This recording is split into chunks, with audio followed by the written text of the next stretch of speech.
નમસ્કાર દોસ્તો, world inbox academy વતી હું નિકુલ રાવલ આપ સૌને આવકારું છું.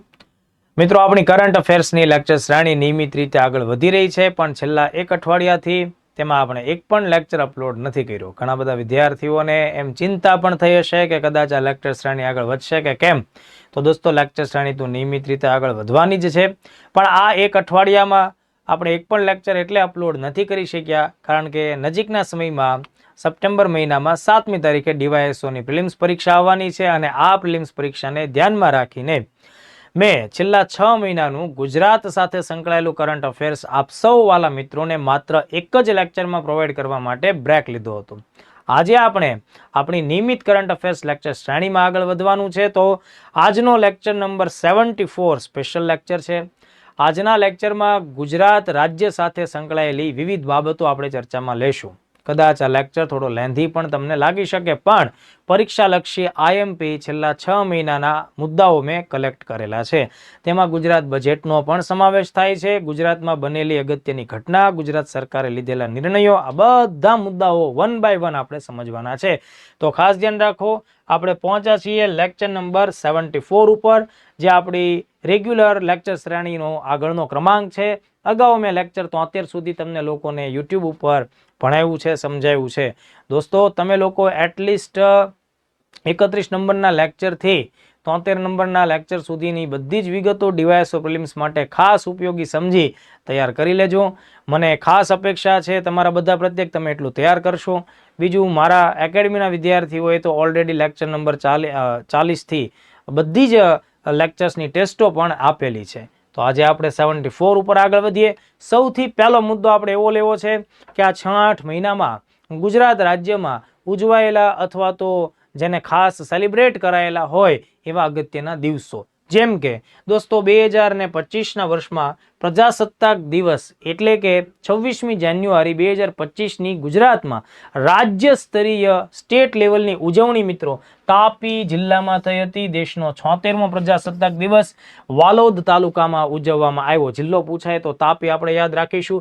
જ્યારે આપણે પ્રજાસત્તાક દિવસની વાત કરીએ તો સાથોસાથ સ્વતંત્રતા દિવસનો પણ સમાવેશ કરીએ. 15/8/2025 સ્વતંત્રતા દિવસની રાજ્ય સ્તરની ઉજવણી તાજેતરમાં જ પોરબંદર ખાતે થઈ. આઝાદીના 78 વર્ષ પૂરા થયા અને 79મો સ્વતંત્રતા દિવસ આપણે ઉજવો. તો આ પણ ધ્યાને રાખવું જોઈએ. દર વર્ષે 1 મેને આપણે ગુજરાત સ્થાપના દિવસ એટલે કે ગુજરાતનું ગૌરવ દિવસ પણ કહેતા હોઈએ. તો ગુજરાત ગૌરવ દિવસ જે 65મા નંબરનો હતો, 65મા ક્રમાંકનો ગુજરાત ગૌરવ દિવસ 1/5/2025 પંચમહાલ જિલ્લામાં ઉજવવામાં આવ્યો છે. સાથે આપણે એ પણ ધ્યાન રાખીએ કે દર વર્ષે 21મી જૂનના દિવસે ઉજવવામાં આવતો આંતરરાષ્ટ્રીય યોગા દિવસ, જે મેં અગાઉના લેક્ચર્સમાં પણ ભણાવેલું છે, એની થીમ વિશે પણ વાત કરેલી છે, કેટલામાં ક્રમાંકનો યોગ દિવસ છે, એ બધા મુદ્દા ઉપર ચર્ચા કરી છે. એમ છતાં અહીંયા આપણે ગુજરાતને ખાસ ધ્યાને રાખીને વાત કરીએ. આંતરરાષ્ટ્રીય યોગા દિવસ છે મિત્રો, એ વડનગર મહેસાણા વડનગર ખાતે આપણને જોવા મળે છે. બીજું, તમને ખ્યાલ જ હોવો જોઈએ કે ભાઈ આ વખતની theme yoga for one earth one health છે જ. આ તો રાષ્ટ્રીય આંતરરાષ્ટ્રીય સ્તરની થીમ છે. ગુજરાતે પણ એ થીમને તો ઉજવી જ છે, પણ સાથે ગુજરાત એક નવી થીમ પણ આપે છે. ગુજરાતે 2 થીમ સાથે આ દિવસ ઉજવો છે દોસ્તો, ખાસ ધ્યાન રાખજો. સ્વસ્થ ગુજરાત, મેદસ્વીતા મુક્ત ગુજરાત. મતલબ તમને ગુજરાત સરકારની થીમ પૂછી નાખે અને એ સમયે તમે yoga for one earth one health લખો તો એ તો ખોટી વાત થાય. એટલે આપણે ધ્યાનમાં રાખવાનું, સ્વસ્થ ગુજરાત, મેદસ્વીતા મુક્ત ગુજરાત ધ્યાને રાખવું. બીજું દોસ્તો, આપણા ગૌરવવંતા ગુજરાતમાં મહત્વનું શહેર એટલે આપણું અમદાવાદ. અમદાવાદ એટલે આપણા ગુજરાતની અર્થવ્યવસ્થાનું ધમધમતું કેન્દ્ર. અને દોસ્તો, અમદાવાદમાં દર વર્ષે રથયાત્રા નીકળતી હોય છે. તો આ રથયાત્રાનો ક્રમ પણ ઘણીવાર પરીક્ષામાં પૂછાય છે. તો 2025માં અમદાવાદ જગન્નાથ રથયાત્રા જે નીકળી, બરાબર છે, એ 148મા ક્રમાંકની હતી. એટલે આ ફેક્ટ પણ આપણે ખાસ ધ્યાને રાખીએ. તો આ મેં તમને એક જ સાથે 5 આઈએમપી ઉજવણીઓ વિશે વાત કરી કે એમાંથી કેવા કેવા ક્રમાંકો તમને પૂછાય. 76મો પ્રજાસત્તાક દિવસ, 79મો સ્વતંત્રતા દિવસ, આવી બધી બાબત. અને ખાસ તો 65મો આપણો ગુજરાત ગૌરવ એટલે કે સ્થાપના દિવસ છે. ચાલો આગળ વધીએ. આગળ તમારી સામે એક મુદ્દો રજૂ કરું છું, GARC. મિત્રો, ગુજરાત રાજ્યના બજેટ 2025-26માં ગુજરાત સરકારે એવી જાહેરાત કરી છે કે સમગ્ર ગુજરાતના વહીવટી માળખામાં આપણે ફેરફાર કરવો છે. વહીવટી માળખામાં વિવિધ પ્રકારના ફેરફારો, જેમ કે કર્મચારીઓ અને અધિકારીઓની જવાબદારીઓમાં ફેરફારો, ટેકનોલોજીનો સમન્વય કરીએ, એમાં આપણે જે કાંઈ નવીનીકરણ લાવીએ એ ફેરફારો, સમયની અંદર ફેરફાર કરીએ, તો આ બધા પ્રશાસનિક સુધારાઓ કેવા હોઈ શકે એના માટે થઈને ગુજરાત સરકારે આઈએએસ અધિકારી ડોક્ટર હસમુખ અઢિયા સાહેબની અધ્યક્ષતા હેઠળ ગુજરાત એડમિનિસ્ટ્રેટિવ રિફોર્મ્સ કમિશનની રચના કરી છે. GARC ના અધ્યક્ષનું નામ પરીક્ષામાં પૂછી શકાય, ડોક્ટર હસમુખ અઢિયા સાહેબ.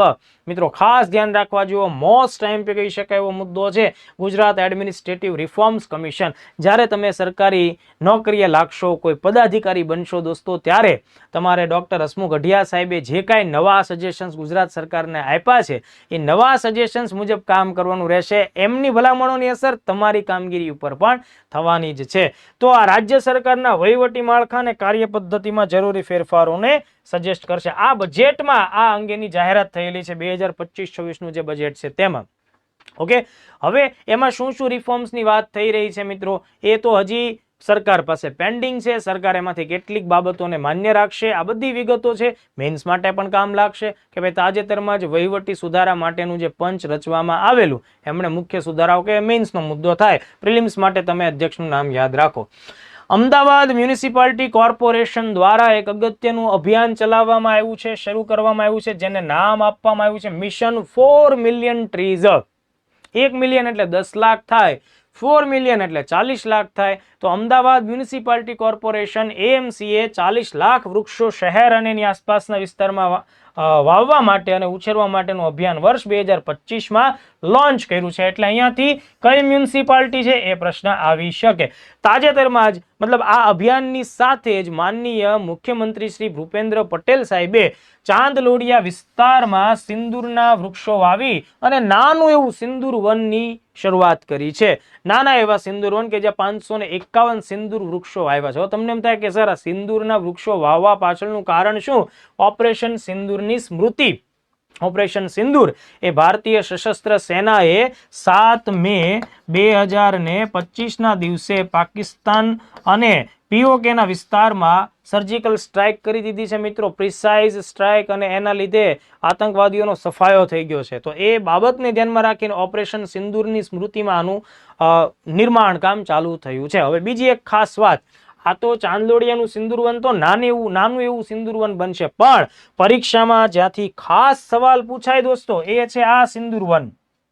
સરકારે જાહેર કર્યું છે કે ભાઈ આપણા સીમા પાકિસ્તાન સાથેની સીમા ધરાવતો આપણો જિલ્લો એ છે કચ્છ. ત્યાં ભુજ નજીક મિત્રો સિંદૂર વનની સ્થાપના થશે અને એ સિંદૂર વન ખૂબ વિશાળ હશે. 20 એકર જેટલા જમીન વિસ્તારમાં ફેલાયેલું હશે અને ત્યાં 35 જેટલી સ્થાનિક વનસ્પતિની પ્રજાતિઓ પણ સ્થાપિત થશે. એટલે આ સિંદૂર વનનો વિકાસ પણ શરૂ થઈ ચૂક્યો છે. એટલે મારા મત મુજબ તમને જે પરીક્ષામાં પૂછાય એ સિંદૂર વન તમારે ભુજ પાસે કચ્છ જિલ્લામાં છે એ ધ્યાને રાખવાનું. અને સાથે બીજી પણ એક વાત ધ્યાનમાં રાખજો, વાત જ્યારે અત્યારે વૃક્ષોના વાવેતરની છે તો અલગ અલગ મહિનાઓની બાબતોને ભેગી કરી નાખીએ.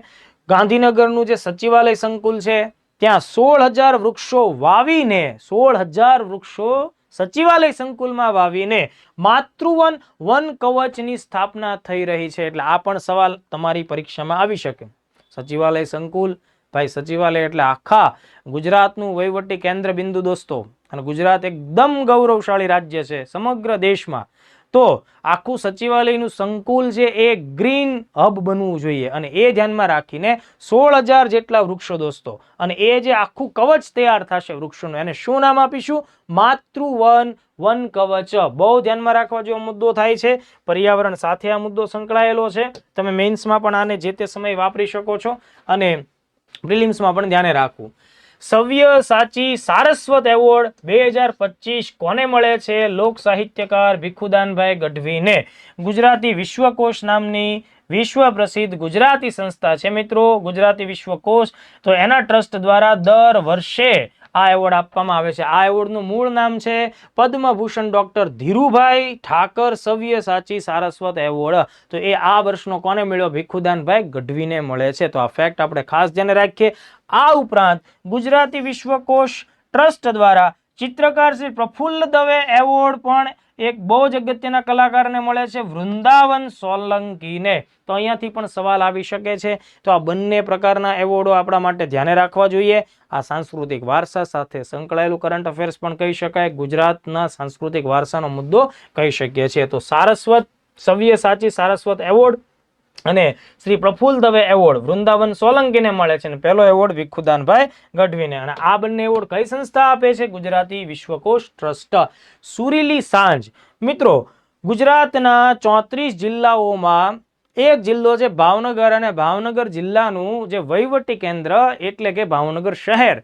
આ ભાવનગર શહેરના સેન્ટરમાં, મતલબ કે ભાવનગર શહેરના એક અગત્યના વિસ્તાર સરદારનગર ગુરુકુળ હાઈસ્કૂલ જે આવેલી છે, ત્યાં દર મહિનાના છેલ્લા રવિવારના સાંજનો જે સમય હોય છે ત્યાં સુરીલી સાંજ નામનો એક સંગીત કાર્યક્રમ થાય છે, જેમાં ભાવનગરના અને આસપાસના વિસ્તારોના જે સ્થાનિક કલાકારો હોય છે એ લોકો આવે છે અને જૂના હિન્દી ફિલ્મોના ગીતોનું ગાયન કરતા હોય છે, સંગીતકારો સંગીત પીરસતા હોય છે. તો આ કાર્યક્રમ ભાવનગર શહેર સાથે સંકળાયેલો છે, અને તાજેતરમાં જ આ કાર્યક્રમે 27 વર્ષો પૂરા કર્યા છે નોન સ્ટોપ. એટલા માટે થઈને પણ આ ચર્ચામાં રહે છે. એટલે તમારે ખાસ ધ્યાને રાખવું જોઈએ કે સમગ્ર ગુજરાતનું એ કયું શહેર છે કે જ્યાં સંગીત કાર્યક્રમ આયોજિત થાય છે, જેને સુરીલી સાંજ એવું નામ આપવામાં આવે છે.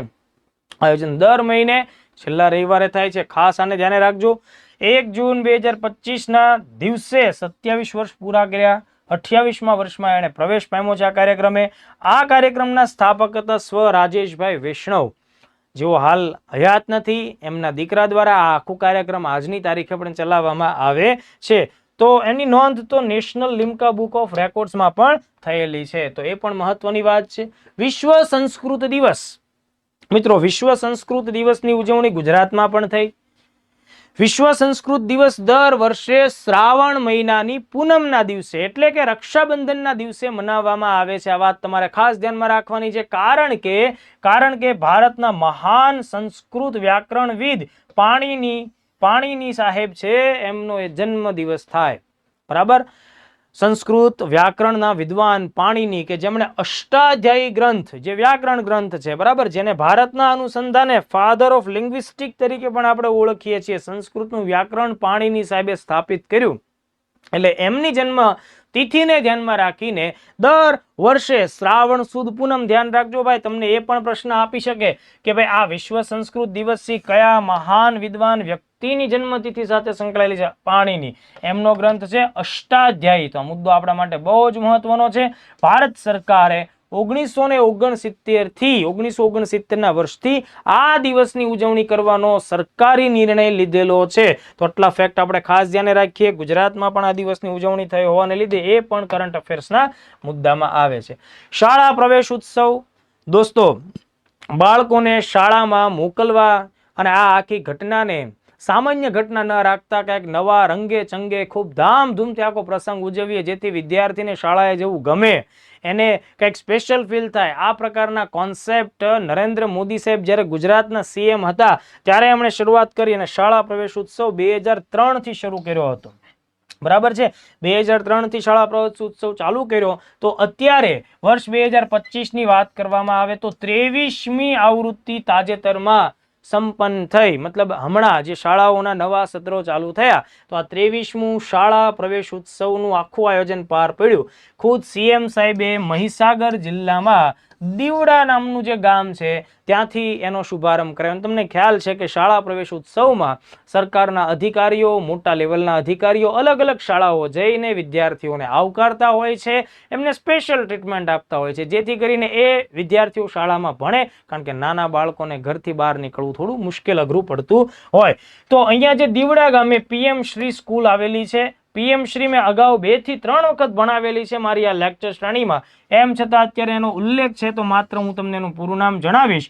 પીએમ શ્રીમાં પીએમ એટલે પ્રાઇમ મિનિસ્ટર થશે. શ્રીનું પૂરું નામ અહીંયા લખાયેલું છે, સ્કૂલ્સ ફોર રાઇઝિંગ ઇન્ડિયા. તો આ આખી બાબત હતી. શાળા પ્રવેશ ઉત્સવ એને કન્યા કેળવણી મહોત્સવ સાથે જોડવામાં આવ્યું છે આ વખતે, અને શાળા પ્રવેશ ઉત્સવને સમાજ ઉત્સવ બનાવવા માટેની થીમ પણ આ વખતે રજૂ કરવામાં આવી છે. તો એને ખાસ ધ્યાને રાખો. બીજું દોસ્તો, બંધારણ હત્યા દિવસ 2025, સંવિધાન હત્યા દિવસ, એની ઉજવણી પણ ગુજરાતના અલગ અલગ સ્થાનો ઉપર કરવામાં આવેલી છે. સરકારના આદેશ અનુસાર ઉજવણી થઈ છે એટલે એ સરકારી કાર્યક્રમનો હિસ્સો ગણાય. મિત્રો, દેશની અંદર બંધારણ 26મી જાન્યુઆરી 1950ના દિવસથી લાગુ થાય છે અને આ બંધારણને જ્યારે 25 વર્ષ જેટલો સમય પૂરો થયો ત્યારબાદ એમાં એક કટોકટી કે એક પ્રકારની બંધારણીય કસોટીનો સમય પણ આવેલો. ઇન્દિરા ગાંધી જ્યારે વડાપ્રધાન હતા ત્યારે એમના શાસનકાળ દરમિયાન 25મી જૂન 1975ના દિવસે આર્ટિકલ 352 મુજબ આપાતકાળની જાહેરાત થઈ, ઘોષણા થઈ અને એના લીધે હજારો લોકોને સરકાર વિરુદ્ધ આંદોલન કરવા બદલ જેલવાસ પણ ભોગવવો પડેલો. તો એ તારીખને એટલે કે 25 જૂન 1975ની ઘટનાને ધ્યાનમાં રાખીને 25મી જૂનની તારીખને ગત વર્ષે જુલાઈ 2024માં જાહેર કરવામાં આવી. આ તારીખને સંવિધાન હત્યા દિવસ અથવા તમે તેને બંધારણ હત્યા દિવસ પણ કહી શકો છો.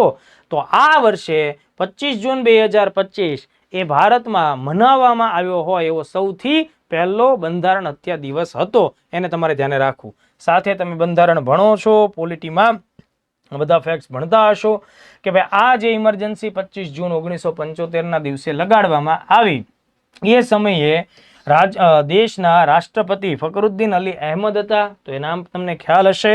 અને આ જે આપાતકાળ છે મિત્રો એ 21મી માર્ચ 1977 એટલે કે આશરે 21 મહિના સુધી, બરાબર, 21 મહિના સુધી આપાતકાળની પરિસ્થિતિ તમને જોવા મળે છે. તો આ દિવસ બહુ મહત્વનો છે, પરીક્ષામાં પૂછી શકાય અને ઓલરેડી આ હમણાંની એક પરીક્ષામાં પૂછવામાં પણ આવ્યો છે. બંધારણ હત્યા દિવસ એટલે કે સંવિધાન હત્યા દિવસ ની તારીખ પરીક્ષામાં પૂછાઈ ચૂકાયેલી છે. ગાંધીનગર મ્યુનિસિપલ કોર્પોરેશને પોતાનામાં રોકાણ વધે, પોતાની યોજનાઓમાં રોકાણ વધે એના માટે થઈને બોન્ડનું લિસ્ટિંગ કર્યું છે. એટલે બોન્ડ બહાર પાડ્યા છે નેશનલ સ્ટોક એક્સચેન્જ, બરાબર, નેશનલ સ્ટોક એક્સચેન્જ ખાતે NSE ની જે શાખા ગિફ્ટ સિટીમાં આવેલી છે ત્યાં 25 કરોડ રૂપિયાના બોન્ડ જાહેર કર્યા છે. તો એવું નથી કે આ પહેલી મ્યુનિસિપલ કોર્પોરેશન છે કે જેણે પોતાની આવક વધારવા કે પોતાનામાં રોકાણ વધારવા માટે બોન્ડ બહાર પાડ્યા હોય. એ ગુજરાતની 5મી મહાનગરપાલિકા બની. અગાઉ અમદાવાદ, સુરત, વડોદરા અને રાજકોટ મહાનગરપાલિકાઓ પણ બોન્ડ બહાર પાડી ચૂકી છે. તો આપણે શું ધ્યાને રાખવું પડશે? તાજેતરમાં ગાંધીનગર 25 કરોડ NSE ખાતે. ક્યાં એની ઓફિસ છે? ગિફ્ટ સિટીની છે ઓફિસ. ત્યાં ગિફ્ટ સિટીનું મેં તમને અગાઉ પણ ઘણીવાર ભણાવી દીધેલું છે. ગિફ્ટ સિટીનું પૂરું નામ, વર્તમાનમાં તેના CEO અને MD કોણ છે એ પણ વાત કરેલી છે એક લેક્ચરમાં, બરાબર. તો આ બધા મુદ્દા અત્યારે હું રિપીટ કરતો નથી. ગુજરાત વર્ષ 2025 ને મિત્રો ખાસ ધ્યાન રાખજો, શહેરી વિકાસ વર્ષ તરીકે ઉજવી રહ્યું છે, અર્બન ડેવલપમેન્ટ યર. કારણ કે અત્યારના વડાપ્રધાન માનનીય શ્રી નરેન્દ્ર મોદી સાહેબ જ્યારે ગુજરાતના CM હતા તો એ સમયે તેમણે વર્ષ 2005ને સૌ પ્રથમ વખત શહેરી વિકાસ વર્ષ તરીકે મનાવ્યું હતું. અને ત્યારથી નાના નાના શહેરોમાં જે બેઝિક સુવિધાઓ છે તેનો સારો વિકાસ થાય, રોડ, રસ્તા, વીજળી, પાણી, ગટર વ્યવસ્થા, બરાબર, પબ્લિક પ્લેસીસ, જાહેર બગીચાઓ, આ બધાનો જે સારો વિકાસ થાય એ માટે થઈ 2005થી કામગીરી શરૂ કરી. આ ઘટનાના 20 વર્ષ પૂરા થયા, બરાબર છે. 20 વર્ષ પૂરા થયા તો શહેરી વિકાસના 20 વર્ષો પૂરા થયા હોવાને લીધે 2025ને અર્બન ડેવલપમેન્ટ યર ગુજરાત ઉજવે છે. આ વિગત આપણે ખાસ ધ્યાને રાખવી પડશે.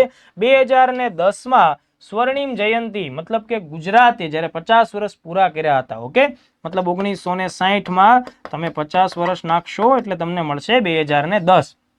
1960 એટલે કારણ કે ગુજરાત એક અલગ રાજ્ય તરીકે 1 મે 1960ના રોજ અસ્તિત્વમાં આવ્યું. એના 50 વર્ષ એટલે 2010માં સ્વર્ણિમ જયંતિ ઉજવવામાં આવી ત્યારે એક યોજના ચાલુ કરવામાં આવી હતી, મુખ્યમંત્રી શહેરી વિકાસ યોજના. તો તેમાં નાના નાના શહેરોને ખૂબ સારી સુવિધા આપવાનો પ્રયત્ન થયો છે. મિત્રો ખાસ ધ્યાન રાખજો, નાના શહેરોના વિકાસ ઉપર ખાસ ભાર દેવા માટેની આ યોજના હતી. બીજું હું તમને આગળ પણ એક યોજના ભણાવીશ, અત્યારે એનો ઉલ્લેખ કરી દઉં છું.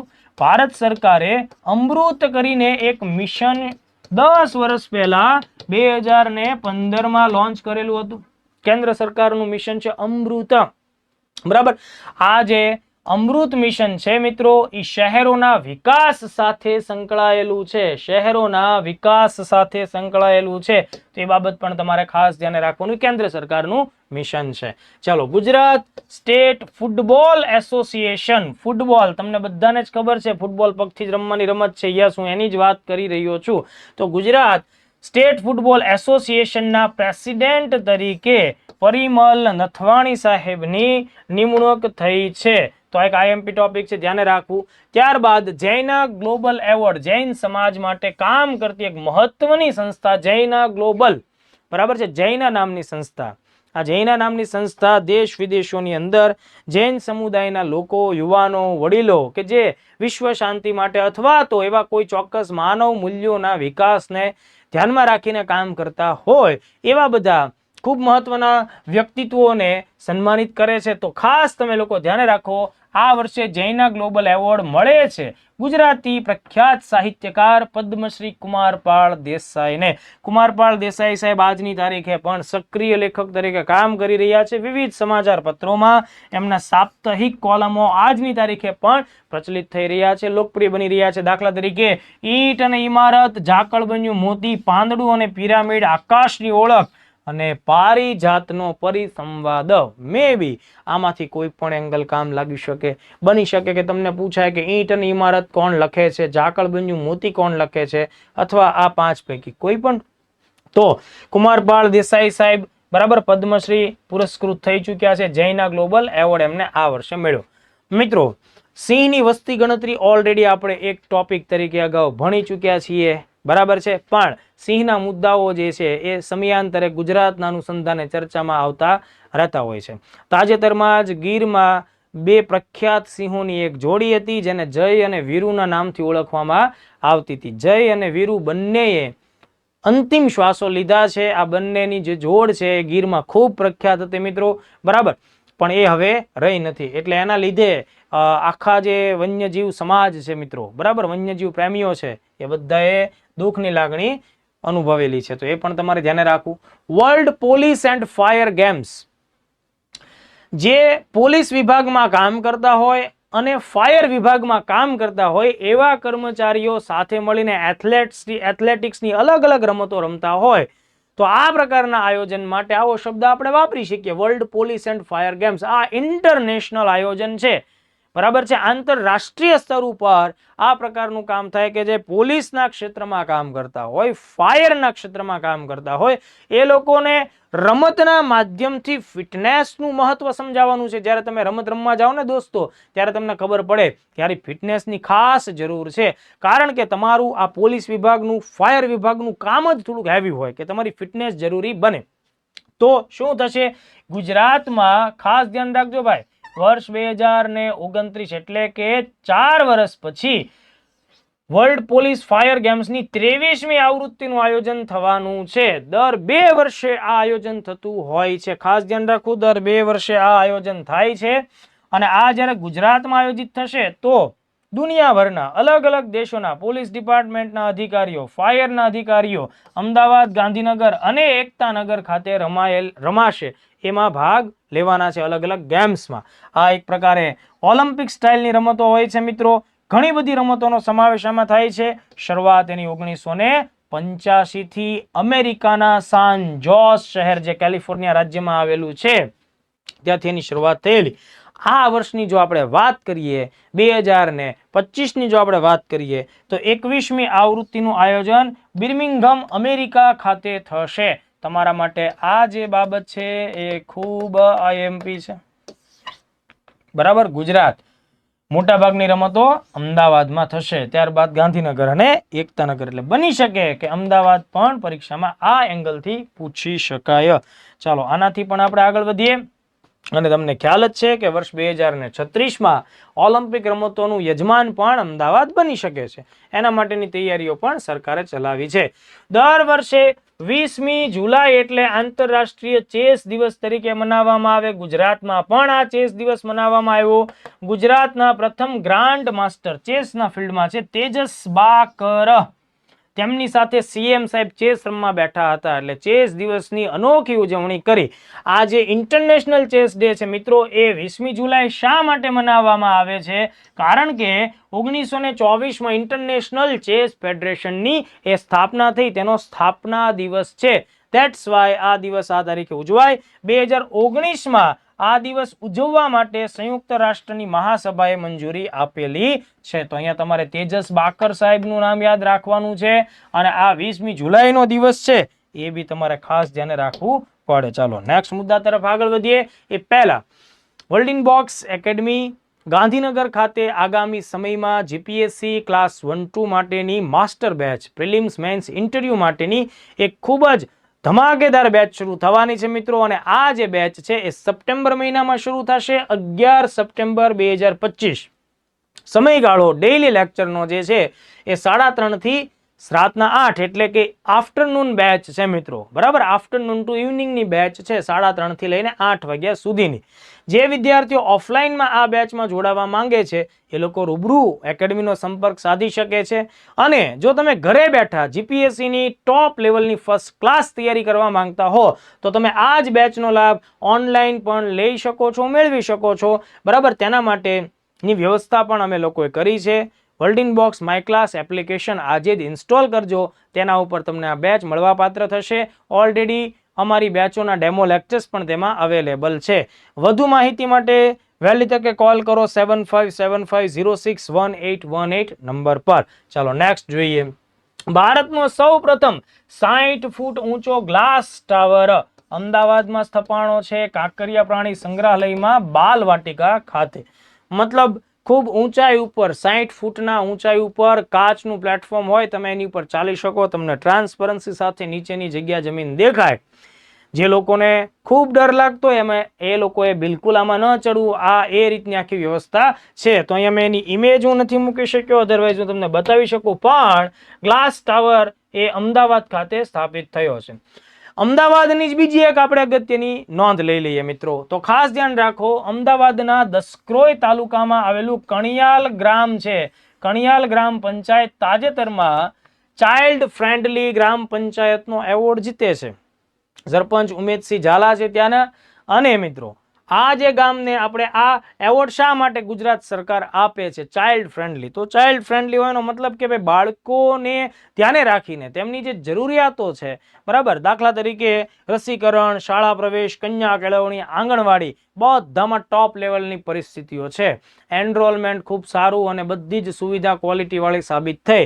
તો ગુજરાતભરના લોકોએ આ કણિયાલ ગામની સફળતાથી પ્રેરણા લેવી પડે અને કરપ્શન બંધ કરી અને સરસ કામ કરવું પડે. કારણ કે આજે આપણા દેશમાં સામંતશાહી એ હદે વ્યાપેલી છે કે માણસ સામાન્ય પદ ઉપર આવે તો પણ રાવણ કરતાં વધારે અભિમાની બની જતો હોય છે. તો એવી ઘણી બધી ઘટનાઓ સામે આવતી હોય.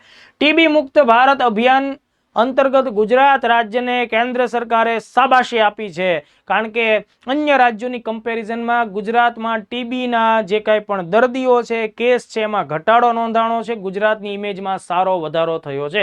ઇન શોર્ટ, ગુજરાતમાં ટીબીનો જે જીવ લેણ કહી શકાય એ પ્રકારની જે રોગ છે, બીમારી છે, ધીમે ધીમે ઘટી રહી છે. જો દોસ્તો, ભારત સરકારનો ટાર્ગેટ છે કે સમગ્ર દેશમાંથી ટીબી 2025 એટલે આ જ વર્ષ સુધીમાં અંત પામે. તો એ થોડુંક વધારે પડતો નજીકનો ટાર્ગેટ સરકારે કર્યો છે, પણ એ શક્ય નથી હાલના ધોરણે દેખાતું, પણ છતાં પરીક્ષામાં પૂછાય તો તમારે 2025 ટીક મારવું. આંતરરાષ્ટ્રીય અને વિશ્વ સ્તર ઉપરનો જે લક્ષ્યાંક છે એ કેટલો છે? 2030 છે. પણ મેં હમણાં જ જણાવ્યું એમ ગુજરાતની નોંધનીય પ્રગતિ થઈ. ગુજરાતમાં આજથી 10 વર્ષ પહેલા 2015ની તુલના જો આપણે કરીએ તો દર્દીઓના કેસમાં અને મૃત્યુ આંકમાં ઘટાડો થયો છે. દર્દીઓના કેસમાં 34% ઘટાડો, મૃત્યુમાં 37% ઘટાડો.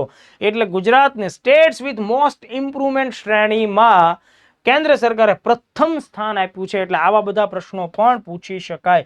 સ્ટેટ્સ વિથ મોસ્ટ ઇમ્પ્રુવમેન્ટ, ખૂબ સારો સુધારો હોય એવા રાજ્યોની યાદીમાં ભાઈ આપણું ગુજરાત શિરમોર સ્થાન ઉપર છે, પહેલા નંબર ઉપર છે, પ્રથમ સ્થાન ઉપર છે. તો તમને આ બંનેને ધ્યાનમાં રાખીને પણ તમને પરીક્ષામાં પ્રશ્ન પૂછી શકાય. ટીબી દિવસ પણ માર્ચ મહિનામાં ઉજવવામાં આવે છે. તો તમારે મને એ કહેવાનું છે કે ટીબી દિવસ કઈ તારીખે મનાવવામાં આવે છે. અચૂકપણે કમેન્ટ કરજો દોસ્તો. ચાલો, ઢીંગલા બાપાનો ઉત્સવ દક્ષિણ ગુજરાતની વાત છે, નવસારી શહેરની, નવસારી જિલ્લાની વાત છે મિત્રો. ખાસ ધ્યાન રાખજો, દર વર્ષે ઢીંગલા બાપાનો ઉત્સવ નવસારી શહેરમાં ઉજવવામાં આવે છે. તિથિ કઈ એ પણ પરીક્ષામાં પૂછી શકાય. અષાઢ મહિનાનો છેલ્લો દિવસ એટલે કે અમાસ, જેને આપણે દિવાસાનો દિવસ પણ કહેતા હોઈએ. દિવાસાનો દિવસ ઘટના એવી છે કે ભાઈ નવસારીની આસપાસના વિસ્તારમાં રહેતા ટ્રાઇબલ લોકોમાં આજથી લગભગ 101 વર્ષ પહેલા, કેટલાક લોકોના કહેવા પ્રમાણે 90 થી 100 વર્ષ પહેલા જીવલેણ બીમારી લાગુ પડેલી. લોકો ટપોટપ મરવા લાગ્યા હતા. આ સ્થિતિને ધ્યાનમાં રાખીને નવસારીમાં એક પારસી વેપારી હતા જે દારૂનો અડ્ડો ચલાવતા હતા, દારૂ તૈયાર કરતા હતા. એમને આ પ્રકારની સ્થિતિ જોઈને ખૂબ દુઃખ લાગ્યું, એટલે એમણે પોતાના જે અગિયારી હોય, બરાબર, ત્યાં જઈ પૂજા પાઠ કર્યા અને ત્યાંના પોતાના ભગવાન હોય એમને વાત કરી કે ભાઈ આ વિસ્તારના લોકો તો ટપોટપ મરી રહ્યા છે, તો તમે કંઈક આશીર્વાદ આપો કે આવું બધું અટકે. એટલે એમને એ રાત્રે સપનું આવ્યું અને સપનામાં એમને એમના ભગવાને એવું કીધું કે જો આ લોકો આપણા પારસી સમાજના જ કોઈ વ્યક્તિ હોય એવું એક પૂતળું તૈયાર કરે પારસી કલ્ચર સાથેનું અને એમની પૂજા કરે, બરાબર, એમની પૂજા કરે અને એમને સારી રીતે સન્માન આપે ને એવું બધું કરશે તો એ પૂજા પાઠથી આ રોગ નાબૂદ થઈ જશે. તો બીજા દિવસે આ જે દારૂના વેપારી હતા એમણે આસપાસના જે બધા આદિજાતિ નેતાઓ હતા, વડીલો હતા, એમને બોલાવ્યા અને એમને કીધું કે ભાઈ તમે એક પૂતળું બનાવો, પારસી પૂતળું બનાવો, એટલે જેને ઢીંગલા બાપા તરીકે ઓળખવામાં આવે, અને એમને સિગારેટ ધરવાની, બરાબર છે, સિગારેટ ધરવાની. તો બીજા દિવસે આ લોકોએ તરત જ એ પ્રકારનો કાર્યક્રમ કર્યો અને પૂતળું બનાવ્યા પછી એની 3 દિવસ પૂજા કર્યા પછી પૂર્ણા નદીમાં એ પૂતળાનું વિસર્જન કર્યું, રોગ મટી ગયો. ત્યારથી લઈને લગભગ છેલ્લા 101 વર્ષની જો વાત કરીએ તો નવસારીમાં ઢીંગલા બાપાનો ઉત્સવ મનાવાય છે. ઢીંગલા બાપાને સિગારેટનો ભોગ ધરાવવામાં આવે છે. તમને જાણીને નવાઈ લાગશે પણ આ હકીકત છે, બરાબર. અને ખાસ કરીને હળપતિ રાઠોડ સમાજના આદિજાતિ ભાઈઓ અને બહેનો આ પૂજા પાઠમાં વધારે રસ દાખવતા હોય છે. એટલે આપણને પરીક્ષામાં શું પૂછાય, ઢીંગલા બાપાનો ઉત્સવ તો હળપતિ રાઠોડ સમાજ યાદ રાખો, બરાબર, અષાઢી અમાસનો દિવસ યાદ રાખો, પૂર્ણા નદીમાં એનું વિસર્જન થાય છે નવસારી શહેરમાં, નવસારીમાં, એટલે આટલા ફેક્ટને ભૂલાય નહીં. મેઘ મલ્હાર મહોત્સવ સાપુતારા જાઓ તો મનાવી શકો છો. મોન્સૂન ફેસ્ટિવલ છે મિત્રો, મેઘ મલ્હાર. પરીક્ષામાં પ્રશ્ન આવે કે ભાઈ ગુજરાતમાં મેઘ મલ્હાર ફેસ્ટિવલ, બરાબર, મહોત્સવ એ ક્યાં આગળ ઉજવાય છે? સાપુતારામાં ઉજવાય છે. લગભગ 3 અઠવાડિયા સુધી એનું ઉજવણી થતી હોય છે. વર્ષા ઋતુમાં થાય છે. આ વર્ષે 26 જુલાઈથી શરૂ કરી અને જન્માષ્ટમી ખતમ થાય છે ત્યાં સુધી 17મી ઓગસ્ટ સુધી આ કાર્યક્રમ ચાલ્યો. આમાં દેશભરના અલગ અલગ રાજ્યોના કલાકારો અલગ અલગ થીમ સાથે અહીંયા ઉપસ્થિત રહેતા હોય છે. નાચ ગાન નૃત્ય અને અલગ અલગ થીમ ઉપર કાર્યો થતા હોય છે. અહીંયા આદિજાતિ હાટ પણ લાગતા હોય છે, વસ્તુઓ પણ વેચાતી હોય છે. ખૂબ આખું આદિવાસી સમાજના લોકો માટે આ બહુ મોટો એક તહેવાર બની જાય છે. ઇકોનોમી સાથે પણ આ મુદ્દો સંકળાય છે. એક ભારત શ્રેષ્ઠ ભારતની થીમ સાથે આ આખો કાર્યક્રમ આ વર્ષે ઉજવવામાં આવ્યો, જેમાં 13 રાજ્યોમાંથી 110 કલાકારોએ પોતાની કળાને પ્રદર્શિત કરી. તો મિત્રો અહીંયા તમારે આ મુદ્દો ધ્યાને રાખવો પડશે. બની શકે કે મુખ્ય પરીક્ષાના અનુસંધાને ગુજરાતી જેવા ભાષાના પેપરમાં તમને મેઘ મલ્હાર મહોત્સવ વિશે અહેવાલ પણ પૂછી શકાય, બરાબર, કે ભાઈ તમે આ અહેવાલ એટલે એવી રીતે લખો કે તમે એમાં હાજર હતા, બરાબર, જન્માષ્ટમીની રજાઓ તમે સાપુતારામાં ગાળી અને એમાં તમે મેઘ મલ્હારનો લાભ લીધો. તો આ પ્રકારનો ક્વેશ્ચન મેન્સમાં અને પ્રિલિમ્સમાં ખાટલી એટલા ફેક્ટ. સખી નીર આ એક નવો પ્રોજેક્ટ છે મિત્રો. પીવાના પાણીને કાચની બોટલમાં ભરીને આપવા અંગેનો એક પ્રોજેક્ટ છે સખી નીર, જે તાજેતરમાં જ ગુજરાતના વિધાનસભા સંકુલમાં તેની શાખા શરૂ કરવામાં આવી. એટલા માટે એ કરંટ અફેર્સમાં છે સખી નીર. જેમ કે અત્યારના ધોરણે આપણે પ્લાસ્ટિકની બોટલમાં પાણીનું વિતરણ જોતા હોઈએ છીએ અને પાણી પીધા બાદ આ પ્લાસ્ટિકની બોટલને લોકો ગમે તે જગ્યાએ ફેંકતા હોય છે. એના લીધે પ્લાસ્ટિકનું પ્રદૂષણ ખૂબ વધે છે. પર્યાવરણ દિવસ તમે જુઓ, એમાં પણ થીમ પ્લાસ્ટિક પોલ્યુશનને અટકાવવા માટેની છે, બરાબર છે. તો પ્લાસ્ટિકની બોટલમાં અપાતું પાણી બંધ કરી અને એફોર્ડેબલ પ્રાઇસ ઉપર કાચની બોટલમાં પાણી મળે એ માટે આ આખી કામગીરી છે. Eco friendly reusable glass water bottling facility. બરાબર, સચિવાલય કેમ્પસમાં શરૂ થવાને લીધે અત્યારે હું તમને આ મુદ્દો ભણાવું છું. ચાલો આનાથી આગળ વધીએ. સર્વગ્રાહી શિક્ષણ મૂલ્યાંકન માટે ટાસ્ક ફોર્સ કમિટી. ગુજરાતમાં શિક્ષણનું સ્તર સુધરે એના માટે થઈને સરકારે ખૂબ અગત્યના સૂચનો પ્રાપ્ત કરવા માટે થઈને જયેન્દ્રસિંહ જાદવની અધ્યક્ષતામાં સર્વગ્રાહી શિક્ષણ મૂલ્યાંકન ટાસ્ક ફોર્સ કમિટીની રચના કરી છે. નામ પૂછી શકાય અધ્યક્ષનું. રાજ્યની શિક્ષણ પદ્ધતિમાં 360 ડિગ્રી પરિવર્તન લાવવું, બરાબર, એના માટેની ભલામણો આ કમિટી દ્વારા કરવામાં આવશે. તો આટલા ફેક્ટને ખાસ ધ્યાન રાખી લેવા પડે. ધેન આફ્ટર બહુ જ મહત્વનો મુદ્દો મારે તમને કહેવાનો છે, એ છે ગ્રીટ નામની સંસ્થા. મિત્રો, ગ્રીટનું પૂરું નામ પરીક્ષામાં પૂછી શકાય, તેનો ઉદ્દેશ પૂછી શકાય, કે આ વર્ષે આ ગ્રીટની સ્થાપના થઈ, એ બધી બાબત આપણે ધ્યાનમાં રાખવી જોઈએ. તમને ખ્યાલ છે 2015ના વર્ષમાં કેન્દ્ર સરકારે પણ નીતિ આયોગ નામની સંસ્થા તૈયાર કરી, national institution for transforming India. બરાબર, 2015માં. તો એ શું કરે છે? તો કે ભાઈ એ સંસ્થા કેન્દ્ર સરકારને સમાજ કલ્યાણના અને અર્થવ્યવસ્થાને આગળ લઈ જવા, સંશોધન, રિસર્ચ, ઇનોવેશન બધાને પ્રોત્સાહિત કરવા માટે અલગ અલગ થીમ ઉપર સરકારને સલાહ સૂચના આપે છે. અલગ અલગ મંત્રાલયો માટે પણ થિંક ટેન્ક, વિચારો, નવા વિચારો આપવા માટેનું કામ કરે છે. તો જેમ નીતિ આયોગ કામ કરે છે મિત્રો કેન્દ્ર સરકારમાં છેલ્લા 10 વર્ષથી, તો એમાંથી પ્રેરણા લઈને ગુજરાત રાજ્ય સરકારે પણ વહીવટમાં વધુ તાકાત કેવી રીતે આવી શકે, બરાબર છે, તો વહીવટી સુધારાના ઉદ્દેશથી વહીવટને વધુ ઝડપી, ગતિશીલ, પારદર્શી કેમ બનાવાય એ માટે એક નવી થિંક ટેન્કની રચના કરી છે અને એને ગ્રીટ નામ આપ્યું છે. ખાસ ધ્યાન રાખજો, ગ્રીટનું પૂરું નામ બહુ જ મહત્વનું છે, ગુજરાત સ્ટેટ. બરાબર, ગુજરાત સ્ટેટ. હવે જો સ્ટેટની જગ્યાએ તમે રાજ્ય શબ્દ પણ વાપરી શકો છો, કારણ કે ગ્રીટ તો જ બનશે. એટલે ગુજરાત રાજ્ય ઇન્સ્ટિટ્યુશન, ઇન્સ્ટિટ્યૂટ નથી, પણ આખો શબ્દ તમે સમજો, કારણ કે ઓપ્શન્સ આવા જ આવશે એકદમ ક્લોઝ. ગુજરાત રાજ્ય, અહીંયા સ્ટેટની જગ્યાએ તમારે રાજ્ય પકડવાનું છે. ગુજરાત રાજ્ય ઇન્સ્ટિટ્યુશન ફોર ટ્રાન્સફોર્મેશન. બરાબર. પબ્લિક પોલિસી થિંક ટેન્ક, જાહેર કાર્યો માટે સરકારને નવા આઈડિયા આપવા થિંક ટેન્કનું કામ કરશે. કેન્દ્રમાં જેમ નીતિ આયોગ છે એવી જ રીતે ગુજરાત સરકારે ગ્રીટની રચના પણ કરી છે. આની સ્થાપના ક્યારે થઈ દોસ્તો? 2024માં. અત્યારે ચર્ચામાં કેમ છે? 19મી જુલાઈ 2025ના દિવસે ગાંધીનગર ખાતે ગ્રીટનું નવું કાર્યાલય ઉદ્ઘાટિત થયું છે, ઉદ્ઘાટન થયું છે. ગ્રીટના મેમ્બર્સ લોકોએ કામ કરવાનું ચાલુ કર્યું છે.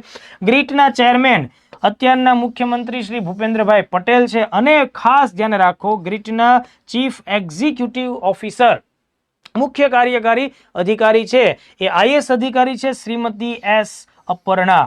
બરાબર, શ્રીમતી એસ અપર્ણા. બંને નામ તમારે ધ્યાને રાખવા જોઈએ. આમાં અગત્યના રાજ્યના કેબિનેટ મંત્રીઓનો સમાવેશ થશે. બરાબર. ઉદ્દેશ શું છે? વિકસિત ગુજરાત @2047. દેશને વિકસિત કરવાનો છે 2047માં, અને એના માટે થઈને ગુજરાતે મહત્વની ભૂમિકા નિભાવવાની છે ઇન્ડસ્ટ્રીમાં, ઉદ્યોગોમાં, રોજગારની અંદર, અર્થવ્યવસ્થામાં. તો વિકસિત ગુજરાત @2047ના લક્ષ્યાંકોને સાકાર કરવા અને ગુજરાતના વિકાસનો રોડ મેપ તૈયાર કરવો, આ ગ્રીટનું કામ રહેશે. તો તમને લોકોને બહુ જ મહત્વનો મુદ્દો થશે. જો તમારે ઇન્ટરવ્યુ આવવાનું હોય નજીકના ટાઈમમાં, તો બી આ એકદમ અગત્યનું છે. ગુજરાત રાજ્ય institution four transformation.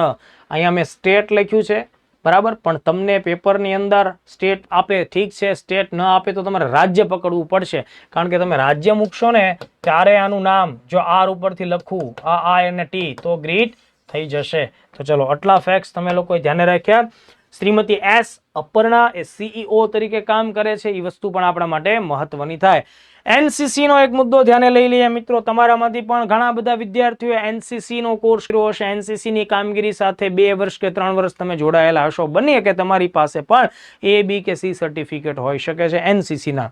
National cadet corps. બરાબર, આ જે સંસ્થા છે એ હાઈસ્કૂલના અને કોલેજના વિદ્યાર્થીઓમાં શિસ્ત, ડિસિપ્લિન, એકતા, સંગઠન, આ બધા મૂલ્યોને સ્થાપિત કરે છે. તેનું એક નવું, હમણાં જ તેનું એક નવું કેમ્પસ આણંદમાં નાવલી ખાતે શરૂ કરવામાં આવ્યું છે.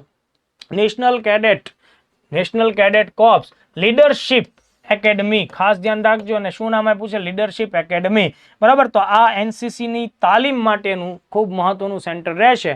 તો એનસીસી નેશનલ કેડેટ કોર્પ્સનું લીડરશિપ એકેડમી નામની જે સંસ્થા છે એ ટ્રેનિંગ સેન્ટર છે એ ક્યાં બને છે? નાવલી, આણંદ ખાતે. અગાઉ અમદાવાદમાં અને રાજપીપળામાં પણ આ પ્રકારના એનસીસી ના સેન્ટર છે. 2 સેન્ટર બાદ આ ત્રીજું સેન્ટર બને છે, ત્રીજી એનસીસી લીડરશિપ એકેડમી બને છે. ત્યાં એ લોકોના વાર્ષિક કેમ્પ ને વગેરે પ્રવૃત્તિઓ થશે. નવી દિશા નામની પહેલ છે દોસ્તો. નવી દિશા નામની પહેલ કોના માટે છે એ પ્રશ્ન તમારા માટે ખાસ મહત્વનો છે. તો ખાસ ધ્યાન રાખજો, ગુજરાતના ગ્રામ્ય વિસ્તારોમાં મહિલાઓ અને બાળકો, આ ખાસ ધ્યાન રાખજો, મતલબ કોઈ પણ યોજના, કોઈ પણ પહેલનો ટાર્ગેટેડ જે વર્ગ છે એ તમને ક્લિયર થવો જોઈએ. મહિલાઓ અને બાળકોનું સશક્તિકરણ થાય એના માટેનો પ્રોજેક્ટ છે. તો સ્વાભાવિક છે કે બાળકોને સશક્ત કરવા છે તો સ્વાભાવિક છે શિક્ષણ સારું આપો, બરાબર, એમને તાલીમ આપો, સ્કિલ ડેવલપમેન્ટ થાય એ પ્રકારના કોશિશ કરો. જ્યારે તમે મહિલાઓના સશક્તિકરણની વાત કરતા હો તો એમના સ્વાસ્થ્ય ઉપર વિશેષ ધ્યાન આપો, એમની આર્થિક રોજગારી વિશે વધારે ધ્યાન આપો. અને જ્યારે ગામડાની વાત હોય તો કૃષિમાં નવી ટેકનોલોજી લાવવા બધા મુદ્દા થાય. તો અહીંયા આપણે ધ્યાન આપવાનું છે નવી દિશા પહેલ અંતર્ગત આર્થિક સ્વાવલંબન, એટલે મહિલાઓ પોતે જાતે રોજગારમાં જોડાય, રોજગાર ક્રિએટ કરે અથવા તો જોબ સારી મેળવે અને બાળકોને સમયસર ક્ષમતા નિર્માણ મળે. આ બધી બાબતો માટે કામ થશે. આ જે આખી પહેલ છે મિત્રો, ખાસ ધ્યાન રાખજો, તેમાં ઔદ્યોગિક અને વ્યવસાયિક કૌશલ્ય, જીવન કૌશલ્ય, શિક્ષણ, આરોગ્ય બધા ઉપર કામ થશે, જે મેં તમને ઓલરેડી સમજાવ્યું છે હમણાં જ. તો આ પ્રકારની કામગીરી થશે. અને સૌથી મહત્વની વાત શું કે ભાઈ આ યોજના અલગ અલગ સંસ્થાઓ સાથે મળી અને લાગુ કરશે. દાખલા તરીકે international centre for entrepreneurship and career development, young FICCI ladies organisation અને રિવિયર ઇન્ફ્રા પ્રોજેક્ટ્સ, આવી 3 સંસ્થાઓ સાથે મળી અને આ પ્રકારનો પ્રોગ્રામ અથવા પહેલ ચાલુ કરશે. આગળના મુદ્દામાં દોસ્તો વાત કરીએ ગુલામ મોહમ્મદ શેખ સાહેબની. આમ તો ગુજરાતના એ ગૌરવ સમાન કળાના ક્ષેત્રમાં ખૂબ જ જાણીતા વ્યક્તિત્વ છે. ભૂતકાળના સમયમાં કેન્દ્ર સરકારે પણ તેમને પદ્મશ્રી અને 2014માં પદ્મભૂષણ જેવા પુરસ્કારોથી સન્માનિત કરેલ છે. સુરેન્દ્રનગર એ એમનું વતન કહેવાય, સુરેન્દ્રનગર જિલ્લો, અને કળાના ક્ષેત્રોમાં અલગ અલગ કાર્યો એમણે ખૂબ સારી રીતે કરેલા છે. સાહિત્ય એકેડમી એવોર્ડ પણ તેમને પ્રાપ્ત થયેલો છે. આદ્ય કવિ, ગદ્યકાર, ઇતિહાસકાર, ચિત્રકાર, આવા બધા કાર્યો કર્યા છે. તાજેતરમાં કેમ ચર્ચામાં છે? તાજેતરમાં ચર્ચાનું કારણ એ છે કે ગુજરાતી વિશ્વકોશ ટ્રસ્ટ છે તેણે કુંદનબેન અંબાલાલ કલા ગૌરવ પુરસ્કાર ગુલામ મોહમ્મદ શેખને આપ્યો છે, એટલા માટે ચર્ચામાં છે. ખાસ તમારે ધ્યાને રાખવું. ત્યારબાદ ગુજરાતમાં રાજનીતિ સાથે સંકળાયેલા અને ભૂતપૂર્વ મહિલા એક મંત્રી તરીકે કામ કરી ચૂક્યા હોય એવા એક મહિલા એટલે કે હેમાબેન આચાર્યનું નિધન થયું છે અને એના માટે થઈને કરંટ અફેર્સમાં એ મુદ્દો આપણને જોવા મળે છે. તો હેમાબેન આચાર્ય નિધન પામ્યા છે. 1975 થી 80 દરમિયાન બાબુભાઈ જશભાઈ પટેલની સરકારમાં સ્વાસ્થ્યનો વિભાગ તેમણે સંભાળ્યો હતો. ખાસ તમારે એ પણ ધ્યાને રાખવું કે જ્યારે ગુજરાત 1960માં અલગ રાજ્ય બને છે ત્યારે સૌપ્રથમ વખત જો કોઈ મહિલા કોઈ મંત્રી બને છે તો એ નામ આપણી જીકેમાં પણ લખાયેલું છે, ઇન્દુમતીબેન શેઠ. એ તમારે ધ્યાન રાખવાનું છે. એ શિક્ષણ મંત્રી તરીકે એમણે કામગીરી કરી હતી. એવી જ રીતે આનંદીબેન પટેલનું નામ પણ તમારે ખાસ ધ્યાને રાખવાનું, કારણ કે એ ગુજરાતના સૌથી પહેલા મહિલા મુખ્યમંત્રી તરીકેનું બહુમાન ધરાવે છે. આગળ વધીએ. પ્રણવ મિસ્ત્રી, આ માણસ સાયબર ફિલ્ડ સાથે સંકળાયેલા છે, પાલનપુરના વતની છે, સાયબર એક્સપર્ટ તરીકે કામ કરે છે અને તાજેતરમાં જ કેન્દ્ર સરકારે ગૃહ મંત્રાલયે પ્રણવ મિસ્ત્રીને સાયબર સિક્યુરિટી એડવાઇઝર તરીકે નેશનલ ફોરેન્સિક સાયન્સ યુનિવર્સિટીમાં નિમણૂક આપેલી છે. એટલે અહીંયાથી પણ મે બી પ્રશ્ન આવી શકે, કારણ કે અત્યારે ડિજિટલ ટેકનોલોજી સામેના ખતરાઓ, સાયબર સુરક્ષા સામેના ખતરાઓ ઘણા બધા વધી રહ્યા છે, એટલે એના માટે આવા જાદુગરોની જરૂર તમારે પડે. નેક્સ્ટ, ભાવિકા ખત્રી સુરતના નિવાસી, ઉદયપુર ખાતે મિસ ઇન્ડિયા મિલેનિયમ યુનિવર્સનું આયોજન થયું અને એમાં વિજેતા જાહેર થયા છે. એટલે ભાવિકા ખત્રીનું નામ તમારે પરીક્ષા માટે પૂછી શકાય, ઉપયોગી બની શકે. Miss India millennium universe. Next જોઈએ તો બહુ જ ઉપયોગી કહી શકાય દોસ્તો, એવો ખાસ મુદ્દો તમારે ધ્યાને રાખવાનો છે. એટલે આને હું આઈએમપી જ નથી કહેતો, પણ આ મોસ્ટ આઈએમપી ની શ્રેણીમાં આવશે. દિલ્હી ખાતે રહેલી સાહિત્ય અકાદમી જે છે બરાબર સાહિત્ય અકાદમી એ દર વર્ષે અલગ અલગ ભાષાઓના સાહિત્યકારોને અલગ અલગ શ્રેણીમાં પુરસ્કારો આપે છે. આ પ્રકારના પુરસ્કારો આપવાની શરૂઆત 2010 થી થઈ છે. ભલે આ જે સંસ્થા છે સાહિત્ય એકેડમી એની સ્થાપના 1952 થઈ અને વિધિવત કામગીરી 1954 થી શરૂ થઈ, પણ એમ છતાં પુરસ્કારો ક્યારથી આપે છે? 2010 થી. તો આ વર્ષે 2025 ના અનુસંધાને ગુજરાતી ભાષામાં 2 મહત્વના પુરસ્કારો જે એનાયત કરવામાં આવ્યા છે પરીક્ષામાં પૂછી શકાય. એમાં સૌથી પહેલા તમે ધ્યાન આપો, બાળ સાહિત્ય પુરસ્કાર કીર્તિદા બ્રહ્મભટ્ટને મળે છે અને એમની કૃતિ છે ટિંચાક. પરીક્ષા માટે આ વાત હું આઈએમપી નહીં પણ મોસ્ટની માથે એક કામ કરો ને, 2 થી 3 ઘાત કરો. મોસ્ટની 3 ઘાત આઈએમપી. બાળ સાહિત્ય પુરસ્કાર કોને મળે છે? કીર્તિદા બ્રહ્મભટ્ટને, અને એની કૃતિનું નામ છે ટિંચાક. ત્યારબાદ સાહિત્ય એકેડમીનો યુવા પુરસ્કાર ગુજરાતી ભાષામાં કોને મળે છે ભાઈ? મયુર ખાવડુ. શા માટે? નરસિંહ ટેકરી કૃતિ બદલ એમને આ પુરસ્કાર મળવા પાત્ર થયેલ છે. તો આ બહુ જ આઈએમપી વાત મેં તમને કીધી. આગળ વધીએ એ પહેલા વર્લ્ડ બોક્સ એકેડમી ગાંધીનગર ખાતે સપ્ટેમ્બર મહિનામાં ક્લાસ 3 ની વિવિધ ભરતીઓને ધ્યાનમાં રાખીને સ્પેશિયલ જનરલ બેચ શરૂ થવાની છે. તારીખ દરેક વિદ્યાર્થીઓ ખાસ નોંધી રાખજો, 8મી સપ્ટેમ્બર. સમય છે સવારે 10:30 થી 12:30 કલાકે. એટલે તમારા આસપાસના તમામ લોકોમાં, ગ્રામજનોમાં, નગરજનોમાં આ વાત ફેલાવી દેજો. વહેલી તકે આ બેચ એવા વિદ્યાર્થીઓ માટે ખૂબ ઉપયોગી સાબિત થશે જેમને બેઝિકથી જ પરીક્ષાઓની તૈયારી કરવાની બાકી છે. સ્પેશિયલ ઓફરમાં તમારે માત્ર 30,000 રૂપિયા જ ફીસ ભરવાની થશે જો તમારું એડમિશન 7મી સપ્ટેમ્બર સુધી થશે તો. બાકી વધુ માહિતી માટે 75061818 નંબર ઉપર કોલ કરી શકો છો.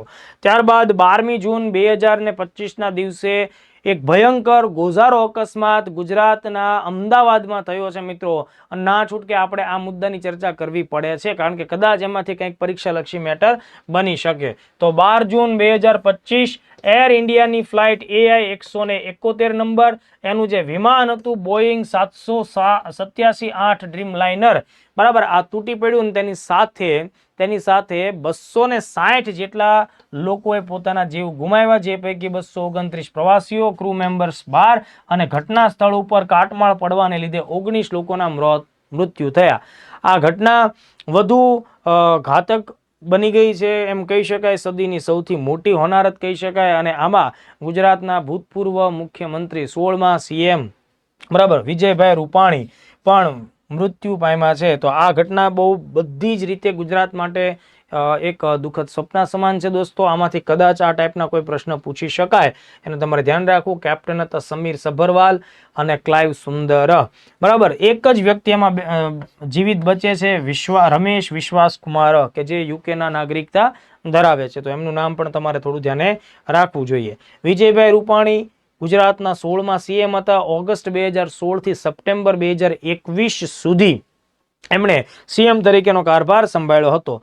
બ્લેક બોક્સનો કોન્સેપ્ટ પણ સમજાવવામાં આવેલો છે ઘણી બધી વખત. મેં પણ ભૂતકાળના લેક્ચર્સમાં તમને આ વાત કીધેલી છે. જ્યારે પણ વિમાનની અંદર કોઈ પણ પ્રકારના અકસ્માત થાય તો બ્લેક બોક્સને ગોતવામાં આવતું હોય છે. બ્લેક બોક્સ છે એ જનરલી બ્લેક કલરનું હોતું નથી, એ જનરલી નારંગી કલરનું હોય છે. આ ડિજિટલ ફ્લાઇટ ડેટા રેકોર્ડ અને કોકપિટ વોઇસ રેકોર્ડ કરતું હોય છે. એટલે જે કાંઈ પણ વાતચીત થાય છે એ બધી બાબતો એમાં રેકોર્ડ થતી હોય. એની શોધ ડેવિડ વોરેન નામના વ્યક્તિ, કે જે ઓસ્ટ્રેલિયાના વ્યક્તિ હતા, અને 1954માં કરેલી. આ જે વિમાન દુર્ઘટના થઈ મિત્રો, ખાસ ધ્યાન રાખો, તેની તપાસ માટે ખાસ આઈએમપી બાબત ગોવિંદ મોહન સમિતિ, બરાબર, ગોવિંદ મોહન સમિતિની રચના કેન્દ્ર સરકારે કરેલી છે. તો આ એક દુઃખદ ઘટના આપણે ધ્યાને રાખી. તમે બધા ઘટના વિશે જાણો જ છો, બરાબર. એમ છતાં ફેક્ટ્સને ધ્યાનમાં રાખીને મેં ધ્યાને રાખી છે આ બાબત. ત્યારબાદ પોલીસ કામગીરી સાથે સંકળાયેલી કેટલીક વિગતો ધ્યાને રાખો. બે અગત્યના પોર્ટલ છે એ રજૂ થયા છે ગુજરાત રાજ્યના ગૃહ વિભાગ દ્વારા. એક છે આઈ પ્રગતિ અને બીજું છે તેરા તુજકો અર્પણ. આ બે પોર્ટલ છે. બે પોર્ટલ એટલે કે વેબસાઇટ્સ છે, બરાબર. એવી વેબસાઇટ છે કે જે નાગરિકો માટે ખૂબ ઉપયોગી સાબિત થવાની છે. તો સૌથી પહેલા આપણે આઈ પ્રગતિ વિશે વાત કરીએ, બરાબર. આઈ પ્રગતિ જે છે દોસ્તો, એનું પૂરું નામ પરીક્ષામાં પૂછી શકાય અને પછી એનો ઉદ્દેશ શું છે એ પરીક્ષામાં પૂછી શકાય. તો સૌથી પહેલા આઈ પ્રગતિ પોર્ટલ ગુજરાત પોલીસ જે હવે ઉપયોગમાં લઈ રહ્યું છે એ શું છે? પૂરું નામ છે investigation progress report through automatically generated accurate and timely information.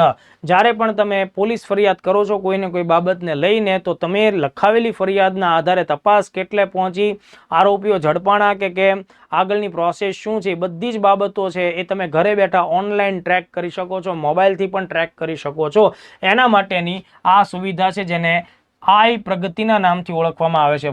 ફરિયાદીઓને તપાસના 4 તબક્કાઓમાં આપોઆપ SMS અપડેશન દ્વારા માહિતી મળશે, જેમ કે FIR નોંધણી, પંચનામું થાય છે, આરોપીની ધરપકડ ને તોહમતનામું એટલે કે ચાર્જશીટ દાખલ થાય, એ આખી બાબત. તો આ બહુ જ મહત્વનું પોર્ટલ છે મિત્રો. પોલીસની કામગીરી, ગૃહ વિભાગની કામગીરી એની સાથે આ સંકળાયેલું છે. એવી જ રીતે આજે બીજી બાબત છે તેરા તુજકો અર્પણ. તો ઘણા બધા લોકોને ડિજિટલી ફ્રોડ એમની સાથે થવાથી તેમના ઘણા બધા રૂપિયા જતા રહેતા હોય છે. આ પ્રકારે નાણાકીય છેતરપિંડી થાય, તમે સરકારને ફરિયાદ નોંધાવેલી છે, તો એ ફરિયાદને ધ્યાનમાં રાખીને જો તમારા નાણાં પરત મળે છે તો એ તેરા તુજકો અર્પણ વેબ પોર્ટલ ઉપર અરજી કરવાથી તમને એ નાણાં પરત મળે છે. બરાબર, એટલે સાયબર ક્રાઇમ રિફંડ પોર્ટલ, પરીક્ષામાં તમને એનું નામ પૂછી શકાય, તેરા તુજકો અર્પણ. આ ઉપરાંત કોઈ પણ સાયબર આર્થિક જે ગુનાઓ થાય છે એના કેસમાં બેંક એકાઉન્ટ જે છે ફ્રીઝ કરવામાં આવતા હોય, જેથી તમારી સાથે વધારે પડતું નાણાકીય તમારું શોષણ ન થાય કે તમારા વધારે પડતું નુકસાન ન થાય, એટલે તમારું બેંક એકાઉન્ટ ફ્રીઝ કરવામાં આવે. તો હવેથી એ બેંક એકાઉન્ટને અનફ્રીઝ કરવા માટેની પણ એક અલગથી મોબાઈલ એપ્લિકેશન છે એ શરૂ કરવામાં આવી છે. બીજા પણ 2 મુદ્દાઓ તમે ખાસ ધ્યાને રાખો. સાયબર ક્રાઇમ માટેનો હેલ્પલાઇન નંબર કેન્દ્ર સરકારે જાહેર કરેલો છે, તે 1930 છે. બરાબર, 1930. આ બાબત એકદમ ધ્યાને રાખવાની થશે. સાયબર ક્રાઇમનું પોર્ટલ છે જ્યાં તમે સાયબર ક્રાઇમ નોંધાવી શકો છો, તમારી સાથે કોઈ પ્રકારની એવી દુર્ઘટના ઘટે છે તો એ છે www.cybercrime.government.in. આ બંનેનો ઉપયોગ કરી અને તમે સાયબર અપરાધ વિશેની માહિતી સરકારને આપી શકો છો. તો આઈ થિંક આ બંને પોર્ટલ ખૂબ ઉપયોગી સાબિત થશે. ત્યારબાદ જીપી દ્રષ્ટિ પ્રોજેક્ટ. જીપી એટલે ગુજરાત પોલીસ થશે ને દ્રષ્ટિ એટલે ડ્રોન વડે સર્વેલન્સ માટેનો પ્રોજેક્ટ થશે. ગુજરાત આર્થિક સંભાવનાઓ ધરાવતું રાજ્ય હોવાની સાથે જ આર્થિક પ્રવૃત્તિઓ જ્યાં વધારે હોય ત્યાં ઘણા બધા પડકારો પણ હોય. દરિયાકાંઠો છે તો એના લીધે ઘણા બધા એવા તસ્કરીઓ પણ થતી હોય, તો આ બધી વસ્તુ અટકાવવા માટે પોલીસે અતિ આધુનિક સજ્જ હથિયારો અથવા તો સાધનો તૈયાર રાખવા પડે. તો આ જે છે જીપી દ્રષ્ટિ એ ડ્રોન આધારિત પ્રોજેક્ટ છે. ડ્રોન તમે જોયા જ હશે. ડ્રોન એટલે અનમેન એરિયલ વ્હીકલ, UAV. બરાબર, તો એ વિવિધ પ્રકારના સર્વેલન્સ માટે ઉપયોગમાં લેવામાં આવે. એટલે ગુજરાત પોલીસની ડ્રોન આધારિત સર્વેલન્સ ની જે સુવિધા છે એના માટે આ શબ્દ વપરાય છે, જીપી દ્રષ્ટિ. દ્રષ્ટિનું પૂરું નામ શું થશે ખાસ ધ્યાન રાખીએ. Drone response and aerial surveillance tactical intervention project. બરાબર, તો ડ્રોનની મદદથી દારૂના અડ્ડાઓ, ડ્રોનની મદદથી દરિયા કિનારાની દેખરેખ, ડ્રોનની મદદથી જાહેર સમારંભ ને કાર્યક્રમો હોય એની પર સર્વેક્ષણ કરી શકાશે. ચલો નેક્સ્ટ જોઈએ. ગુજરાતમાં હાલમાં 4થું નાણાં પંચ યમલ વ્યાસની અધ્યક્ષતા હેઠળ કામ કરી રહ્યું છે, જે આગામી સમયમાં ગુજરાત સરકારને માર્ગદર્શન આપશે કે તમે અલગ અલગ જિલ્લાઓ, મ્યુનિસિપાલિટી, કોર્પોરેશન્સ વગેરેમાં ફંડનું વિતરણ કેવી રીતે કરો. એટલે ગુજરાતમાં 4થું નાણાં પંચ છે મિત્રો, ખાસ ધ્યાન રાખજો. અધ્યક્ષ પૂછી શકાય યમલ વ્યાસ સાહેબ. આ એક ફેક્ટ આપણે ધ્યાને રાખીએ. ધેન આફ્ટર મોસ્ટ આઈએમપી કહી શકાય એવો બીજો એક મુદ્દો હું તમને સમજાવી દઉં. સરકારી યોજનાઓનો લાભ લોકો સુધી સારી રીતે પહોંચે, બરાબર, લોકો સુધી પહોંચાડવામાં સમગ્ર દેશમાં, હું માત્ર રાજ્યની વાત નથી કરતો, ઓલ ઓવર ઇન્ડિયા, નેશનલ લેવલે સમગ્ર દેશમાં રાજકોટ જિલ્લો પ્રથમ જિલ્લો બને છે અને 2024માં PM awards for excellence public administration, બરાબર, જાહેર વહીવટમાં ઉત્કૃષ્ટતા દાખવવા માટેનો PM એવોર્ડ એમને મળવાપાત્ર થયો છે. એટલે રાજકોટ જિલ્લા ઉપર પ્રશ્ન આવી શકે, કારણ કે ગુજરાતમાં જ પહેલા નંબર ઉપર છે તેવું નથી, આ આખા ઇન્ડિયા લેવલે સૌથી પહેલા નંબર ઉપર છે. ત્યારબાદ દેશના સૌથી મોટા સોલાર સેલ સોલાર પેનલ તમે જોઈ હશે, ઘણા બધા મકાન ઘર ઉપર હશે. આ સોલાર સેલ કહેવાય એને. અને એનો ઉત્પાદન માટેની ફેક્ટરી એટલે કે એનું પ્લાન્ટનું ઉદ્ઘાટન તાજેતરમાં જ નવસારીના ચીખલી તાલુકાના દેગામ ખાતે વારી એનર્જી નામની કંપની છે તેના દ્વારા કરવામાં આવ્યું છે. તો અહીંયાથી પણ સવાલ આવી શકે, મતલબ હવેથી આપણે પેનલો અન્ય કોઈ રાજ્યો પાસેથી કે વિદેશોમાંથી ખરીદવાની જરૂર નહીં રહે.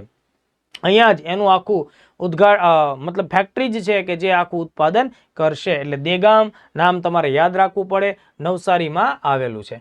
દેન આફ્ટર ગુજરાતનું સૌપ્રથમ ગોલ્ડ એટીએમ સુરત ખાતે શરૂ કરવામાં આવ્યું. ડી ખુશાલભાઈ જ્વેલર્સ જે છે ત્યાં આનું ઉદ્ઘાટન કરવામાં આવ્યું. એટલે આ એટીએમ આખું સોનાનું છે એવું નહીં, આની અંદરથી સોનું નીકળશે. જો તમારી પાસે પૈસા હશે, તમે ઓનલાઈન ટ્રાન્ઝેક્શન્સ કરશો તો 0.5 ગ્રામથી લઈને 0.50 ગ્રામથી લઈને 20 ગ્રામ સુધીનો સોનાનો સિક્કો, 200 ગ્રામ સુધીનું ચાંદી તમે પ્રાપ્ત કરી શકો છો. Gold ATM. તો આ પ્રકારના સવાલો પણ ઘણીવાર આવે કે ભાઈ ગુજરાતનું સૌથી પહેલું ગોલ્ડ એટીએમ, તો તમારે સુરત યાદ રાખવાનું. તાજેતરમાં ગાંધીનગરમાં પણ એક ગોલ્ડ એટીએમની શરૂઆત થઈ ચૂકી છે, પણ સૌથી પહેલું છે તો એ ગુજરાતનું સુરતમાં છે, એ રીતે યાદ રાખો. ત્યારબાદ ભારતનો સૌથી મોટો સેનેટરી પેડ મેન્યુફેક્ચરિંગ પ્લાન્ટ અથવા યુનિટ રાજકોટના બિલિયાળા ખાતે સ્થાપિત થયો છે, કાર્યરત થયો છે. તો આ પણ મોસ્ટ આઈએમપી ફેક્ટ છે, રાજકોટનું બિલિયાળા. એને પણ તમારે ખાસ ધ્યાને રાખવું જોઈએ. ત્યારબાદ ગુજરાતમાં યુનિફોર્મ સિવિલ કોડ લાગુ થશે. યુનિફોર્મ સિવિલ કોડ એટલે સમજી લો મિત્રો કે દરેક લોકો માટે એક સમાન દીવાની કાયદો, જે એમના સંપત્તિના વ્યવહારો હોય, બરાબર, વારસાગત નિયમો હોય, લગ્ન સંબંધિત બાબતો હોય, તો આ બધી બાબતો એના નિરાકરણ કોઈ પણ ધર્મ કે એ બાબતોને વચ્ચે લાવ્યા વગર સમાન નાગરિક સંહિતાના ભાવ સ્વરૂપે લાગુ થાય, એના માટે સરકારે સલાહ માંગવા માટે થઈ અને એક સમિતિ રચના કરી છે. અધ્યક્ષ ન્યાયમૂર્તિ રંજના દેસાઈની અધ્યક્ષતા હેઠળ. આ પ્રશ્ન આપણા માટે બહુ અગત્યનો. ન્યાયમૂર્તિ રંજના દેસાઈનું નામ પરીક્ષામાં પૂછી શકાય. કુલ 5 સભ્યોની સમિતિ છે. દેશમાં સૌથી પહેલું યુનિફોર્મ સિવિલ કોડ લાવનારું રાજ્ય ઉત્તરાખંડ છે. કદાચ આ બાબત તમારાથી અજાણી નહીં હોય, એ પણ ખૂબ અગત્યનું છે. તો અહીંયાથી પણ સવાલ નીકળી શકે. દેન આફ્ટર આચાર્ય દેવવ્રતજી. મિત્રો આચાર્ય દેવવ્રતજી છે, એને તાજેતરમાં જ એક રેકોર્ડ બનાવ્યો છે. અને એ રેકોર્ડ શું છે તો કે ભાઈ ગુજરાતમાં સૌથી વધુ એટલે કે લાંબા સમય સુધી રાજ્યપાલ રહેવાનો રેકોર્ડ અત્યાર સુધીનો, બરાબર, અત્યાર સુધીમાં એ સૌથી લાંબો સમય, બરાબર, સૌથી લાંબો સમય સુધી એ રાજ્યપાલ રહ્યા છે. 5 વર્ષથી પણ વધારે સમયથી રાજ્યપાલ તરીકે કામ કરે છે. 22 જુલાઈ 2019માં એ રાજ્યપાલ બન્યા અને અત્યારે તાજેતરની અંદર ઓગસ્ટ 2025નો સમયગાળો છે, એટલે 6 વર્ષ જેટલો સમયગાળો થઈ ચૂક્યો છે, બરાબર. તો એ 20મા ગવર્નર છે ગુજરાતના. ખાસ ધ્યાને રાખવું, જ્યારે ગવર્નરની વાત આવે ત્યારે તમે એ બાબત પણ ધ્યાને રાખો કે ગુજરાતના સૌપ્રથમ રાજ્યપાલ એટલે ગવર્નર કોણ હતા? મહેંદી નવાઝ જંગ. એવી જ રીતે ગુજરાતના ગવર્નર તરીકે કોઈ મહિલાએ કામ કર્યું હોય તો એ નામ પણ તમે ખાસ યાદ રાખો, શારદા મુખર્જી. તો આચાર્ય દેવવ્રતજી હજી પણ લાંબો સમય સુધી ગુજરાતના રાજ્યપાલ બને એવી આપણે શુભકામના પાઠવીએ. તેઓ પણ પ્રાકૃતિક ખેતીના બહુ જ મોટા સમર્થક છે દોસ્તો. પ્રાકૃતિક ખેતી એટલે કે રસાયણો મુક્ત ખેતી, ફર્ટિલાઇઝર્સ ને કેમિકલ્સ જે બધા આપણે યુઝ કરીએ છીએ એનો ખૂબ ઓછો ઉપયોગ કરો, ધીમે ધીમે ઘટાડો અને નૈસર્ગિક રીતે કૃષિ તરફ વળો. એટલે એ સમયાંતરે આ પ્રકારની બાબતો ઉપર ભાર દેતા હોય છે. તો આ બહુ જ આઈએમપી ટોપિક આપણા માટે થઈ જાય છે. ત્યારબાદ જી સફલ યોજના. દોસ્તો જી સફલ યોજના બહુ જ અગત્યની યોજના છે, કારણ કે ભૂતકાળના સમયમાં આ યોજના ઘણી બધી પરીક્ષામાં પૂછાઈ. ગઈ ક્લાસ 1 પ્રિલિમ્સ પરીક્ષામાં પણ જી સફલ યોજનામાંથી સવાલ આવેલો છે, બરાબર. કારણ કે એ ફેબ્રુઆરી 2025માં લોન્ચ થઈ છે, એટલે આ વર્ષની જ યોજના છે. જી સફલ યોજનાનું પૂરું નામ પરીક્ષામાં પૂછી શકાય. Gujarat scheme for Antyodaya families for augmenting livelihoods. Livelihoods અથવા લાઇવલીહુડ્સનો મતલબ રોજગારી થાય, એટલે કે આર્થિક પ્રવૃત્તિઓથી જે તમારી આવક વધે, બરાબર, તો એ લીવલીહુડ્સ કહેવાય. ઓગમેન્ટિક એટલે વધારો કરવો. આવકમાં વધારો કરવા માટે થઈને આ યોજના છે. પણ કોની આવકમાં તમારે વધારો કરવાનો છે દોસ્તો? તો કે ભાઈ અંત્યોદય ફેમિલીઝ. અંત્યોદય ફેમિલીઝનો મતલબ કે જે ઘણા બધા પછાત છે, વંચિત વર્ગ છે, એના માટે. તો Gujarat scheme for Antyodaya families for augmenting livelihoods. તો એ લોકોની આવક વધારવા માટે થઈને અત્યારના ધોરણે 10 જિલ્લાઓના લોકોને ટાર્ગેટ કરાશે. અને એમની વિવિધ પ્રકારની સ્કિલ ડેવલપ થાય, વિવિધ પ્રકારના કામ ધંધા રોજગારમાં એમની ભાગીદારી વધારવામાં આવે એવો પ્રયત્ન કરવામાં આવશે. બરાબર. તો ઉદ્દેશ શું છે? તો કે ભાઈ વંચિત પરિવારોની આજીવિકા વધારવી, ખાસ કરીને મહિલાઓને સશક્ત બનાવવી અને આર્થિક સ્વનિર્ભરતાને પ્રોત્સાહન આપવું. કારણ કે આ પ્રકારના લોકો વધારે પડતા માત્રામાં ગ્રામીણ વિસ્તારમાં હશે. તો ગ્રામીણ વિસ્તારમાં કૃષિનું કામ પણ વધારે હોય, મનરેગા જેવા કાર્યો પણ વધારે હોય, એ બધામાં મહિલાઓની ભૂમિકા તમે વધારી શકો. આ યોજનાના 4 મુખ્ય આધાર સ્તંભો છે: સામાજિક સુરક્ષા, આજીવિકાઓનું સર્જન, નાણાકીય સમાવેશન ફાઇનાન્શિયલ ઇન્ક્લુઝન, સામાજિક વિકાસ અને સશક્તિકરણ. હવે બીજો મુદ્દો શું તમારે ધ્યાને રાખવો જોઈએ કે આ યોજના કયા વિભાગ અંતર્ગત આવશે? તો ગ્રામીણ વિકાસ વિભાગ અંતર્ગત આવશે. ગ્રામીણ વિકાસ વિભાગની અંતર્ગત કામ કરતી એક ગુજરાત સરકારની સરકારી કંપની છે ગુજરાત લીવલીહુડ પ્રમોશન કંપની લિમિટેડ, એના દ્વારા તેને લાગુ કરાવવામાં આવશે. એટલે જી સફલ પૂરું નામ, ક્યારે શરૂ થઈ, કોના માટે છે અને છેલ્લે વિભાગ કયો લાગુ પડે, ગ્રામીણ વિકાસનો વિભાગ લાગુ પડે. આ બાબતને ભૂલવી જોઈએ નહીં. આની પીડીએફ તમને લોકોને મળવાપાત્ર થવાની છે એટલે એની કોઈ ચિંતા કરવાની નથી. ભારતના ગ્રીન હીરો તરીકે કોને આપણે ઓળખીએ છીએ? ગુજરાત સાથે તેમનું ખાસ કનેક્શન પણ છે. ઉમરગામથી એ બિલોંગ કરશે. મૂળ તો એમનું વતન સાઉથ ઇન્ડિયા છે પણ કામ ધંધા અર્થે ગુજરાતમાં સ્થાયી થયેલા છે. એવા છે ડોક્ટર આર.કે. નાયર. પૂરું નામ જોઈએ રાધાકૃષ્ણ પી.કે. નાયર. આ પ્રકારનું તેમનું નામ થશે. તો એ વ્યક્તિએ વૃક્ષોના વાવેતરમાં ખૂબ સારો રસ દાખ્યો છે અને હજારો નહીં લાખોની સંખ્યામાં વૃક્ષોના વાવેતર કરી અને આખા દેશમાં પ્રચલિત છે. સરકારે પણ ખૂબ સારી રીતે સન્માનિત કરેલા છે. પ્રાઇમ મિનિસ્ટર સાહેબે પણ એમની ખાસ નોંધ લીધેલી છે. એવા વ્યક્તિ છે એ આર.કે. નાયર, જેને આપણે દેશમાં નેશનલ લેવલે ગ્રીન હીરો તરીકે ઓળખીએ છીએ. મિયાવાકી જંગલ પદ્ધતિ વડે ઓછા ક્ષેત્રમાં ગાઢ જંગલો વિકસાવવા માટે એમણે સારી એવી કામગીરી કરેલી છે. દોસ્તો, મિયાવાકી પદ્ધતિ છે એ ઓછા વિસ્તારમાં ગાઢ જંગલ કેમ બનાવાય એના માટે થઈને ડોક્ટર અકીરા મિયાવાકી, જે જાપાની વૈજ્ઞાનિક છે, બરાબર, પર્યાવરણવિદ છે, તેમના દ્વારા શોધ કરાયેલી છે. આ પદ્ધતિનો ઉપયોગ કરીને તેમણે શહેરી વિસ્તારોમાં, નજીકના વિસ્તારોમાં ગાઢ જંગલો ઊભા કર્યા છે. એટલે આ નામ તમારે ખાસ ધ્યાને રાખવું જોઈએ. ચાલો એનાથી આગળ જોઈએ. ખુલ્લી પાંખે પિંજર. ભાવનગરના વતની ડોક્ટર વિનોદ જોશી ઘણા બધા પુરસ્કારો પ્રાપ્ત કરી ચૂકેલા વિદ્વાન સાહિત્યકાર છે અને ખૂબ લોકપ્રિય પણ છે. એમને તાજેતરમાં જ પોતાનો કાવ્ય સંગ્રહ, બરાબર, કાવ્ય સંગ્રહ ખુલ્લી પાંખે પિંજર બદલ, કે જે એને 2023માં પ્રકાશિત થયેલો, 2023 માટેનું શ્રેષ્ઠ કાવ્ય સંગ્રહ તરીકેનો પુરસ્કાર તાજેતરમાં ફેબ્રુઆરી 2025માં રાજ્ય સરકાર દ્વારા આપવામાં આવેલ છે.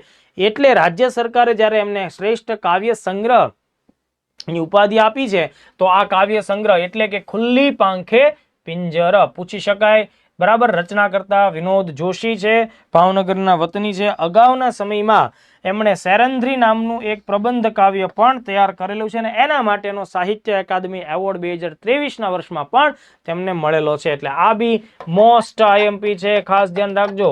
બરાબર. એટલે આ એક જ સ્લાઇડમાંથી 2 આઈએમપી ટોપિક, એટલે કે એક જ વ્યક્તિ સાથે સંકળાયેલા ફેક્ટ્સ મેં તમને આપ્યા છે. અનિલ જોશી નિધન પામ્યા છે, એ પણ સાહિત્યકાર છે. બરાબર. તો એમના નિધનને લીધે ચર્ચામાં રહ્યા છે. ગોંડલમાં એમનો જન્મ થયો અને નિધન એમનું મુંબઈમાં થયેલું છે. તો ગુજરાતી સાહિત્યમાં સારા એવા પ્રબુદ્ધ કહી શકાય સાહિત્યકાર, ગીતકાર અને નિબંધકાર રહેલા છે. સાહિત્ય એકેડેમી એવોર્ડ 1990ના વર્ષમાં પ્રાપ્ત થયેલો છે. પ્રખ્યાત કાવ્ય સંગ્રહો શ્રી અનિલ જોશીના જે હતા એમાં કદાચનો સમાવેશ થાય, બરફના પંખી એમનો સમાવેશ થાય. નિબંધ સંગ્રહની જો આપણે વાત કરીએ તો સ્ટેચ્યુ એમનો ખૂબ પ્રખ્યાત નિબંધ સંગ્રહ છે અને પવનની વ્યાસ પીઠે એ પણ પ્રખ્યાત નિબંધ સંગ્રહ છે. એમની આત્મકથાનું નામ છે મિત્રો ઘાસડી ઉપાડી શેઠ. બરાબર. તો આટલા ફેક્ટ્સ તમે દિવંગત અનિલ જોશીના અનુસંધાને યાદ રાખી શકો છો. આ બધા ગુજરાતી સાહિત્ય, કળા, એની સાથે સંકળાયેલા કરંટ અફેર્સના મુદ્દા છે. ત્યારબાદ સોલ નામની એક સંસ્થા તૈયાર થઈ રહી છે ભાઈ. ગાંધીનગર ખાતે, ગાંધીનગર નજીક તૈયાર થઈ રહી છે સોલ નામની સંસ્થા. પૂરું નામ ખાસ ધ્યાને રાખો, સ્કૂલ ઓફ અલ્ટિમેટ લીડરશીપ. મતલબ ભલે અહીંયા નામમાં સ્કૂલ છે એટલે તમે ઓલી શાળા હોય એવું ના સમજતો, મોટું સેન્ટર બનશે. બરાબર. 2027માં એ કામ કરતું થઈ જશે. શા માટે ભાઈ આ સેન્ટરની રચના કરવામાં આવશે? તો કે ભાઈ સ્કૂલ ઓફ અલ્ટિમેટ લીડરશિપ. અલગ અલગ ક્ષેત્રને સારું એવું પ્રભાવશાળી અને કૌશલ્યવાળું હોય એવું લીડરશિપ એટલે કે નેતૃત્વ જોઈએ, તો એ નેતૃત્વ માટે, નેતૃત્વ શીખવવા માટેની આ એક આખું સેન્ટર ઊભું થવાનું છે. ગાંધીનગરમાં ગિફ્ટ સિટી ખાતે એનું કેમ્પસ અત્યારના ધોરણે નિર્માણ પામી રહ્યું છે 150 કરોડ રૂપિયાના ખર્ચે.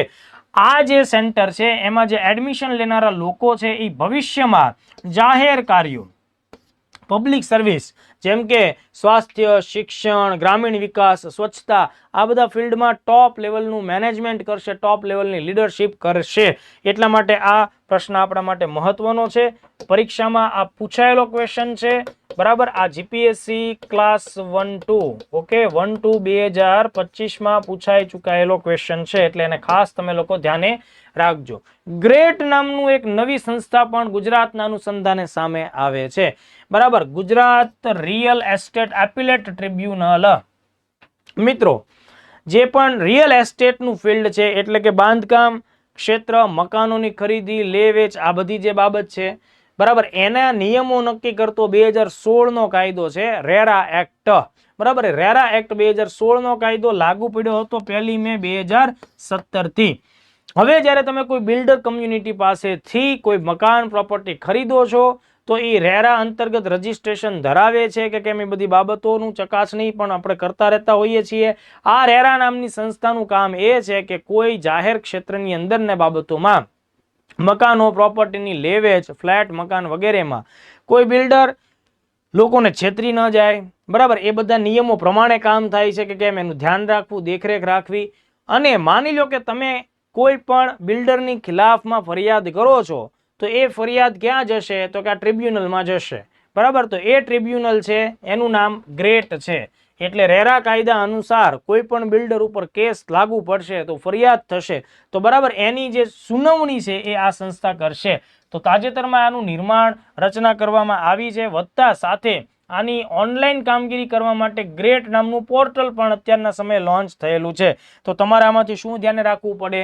ગ્રેટનો સંબંધ કોની સાથે છે? રિયલ એસ્ટેટના વિવાદોને ઉકેલવા માટેની ટ્રિબ્યુનલ એટલે વન કાઇન્ડ ઓફ અર્ધન્યાયિક સંસ્થા છે, બરાબર, જે વિવાદોને ઉકેલે છે. Gujarat real estate appellate tribunal, બરાબર. તો આ મુદ્દો આપણા માટે ખાસ અગત્યનો. રેરાની ટ્રિબ્યુનલ એટલે ગ્રેટ. એનું જે અત્યારના ધોરણે ચીફ જસ્ટિસ, નિવૃત્ત ચીફ જસ્ટિસ છાયા સાહેબ એટલે કે RM છાયા એ અત્યારે ટ્રિબ્યુનલના ચેરમેન છે. તો આટલા ફેક્ટ્સ તમે લોકો ખાસ ધ્યાને રાખજો.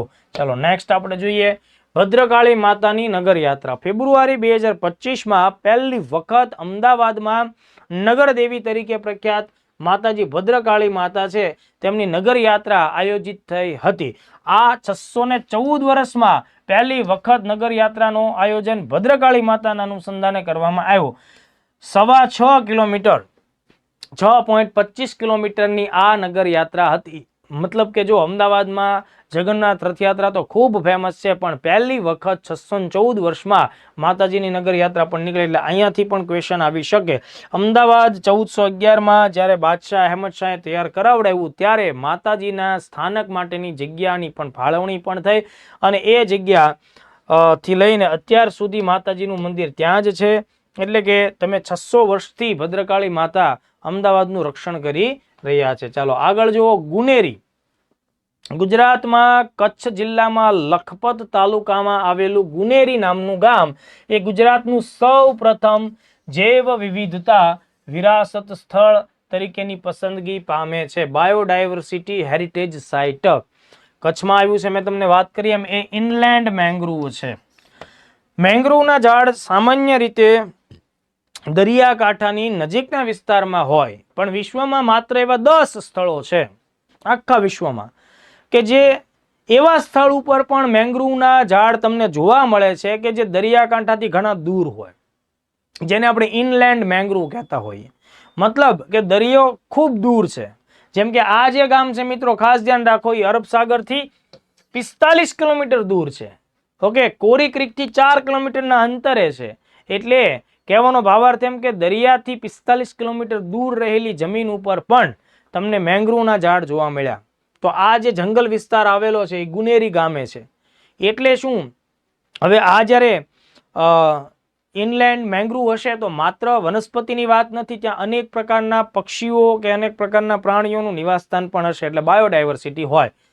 હવે અને સ્પેશિયલી આ રીતે પ્રોટેક્ટ કરવાનું કારણ શું? તો કે ભાઈ ત્યાં ખનિજોના ઉત્ખનનને લીધે ઘણા બધા મેંગ્રુવ્સ છે એનો નાશ થઈ રહ્યો છે. એટલા માટે સરકારે આ નિર્ણય લીધો છે કે બાયોડાયવર્સિટી હેરિટેજ સાઇટ જાહેર કરી એટલે આસપાસમાં એવી ખનન સહિતની પ્રવૃત્તિઓને અટકાવી શકાય. એટલે આમાંથી સવાલ પૂછી શકાય. મિત્રો ખાસ ધ્યાન રાખજો, વિશ્વમાં માત્ર 8 જ સ્થળો, આઈ થિંક જો કદાચ મારાથી 10 બોલાઈ ગયું હોય તો એ 8 છે, તમારે ધ્યાન રાખવાનું થશે.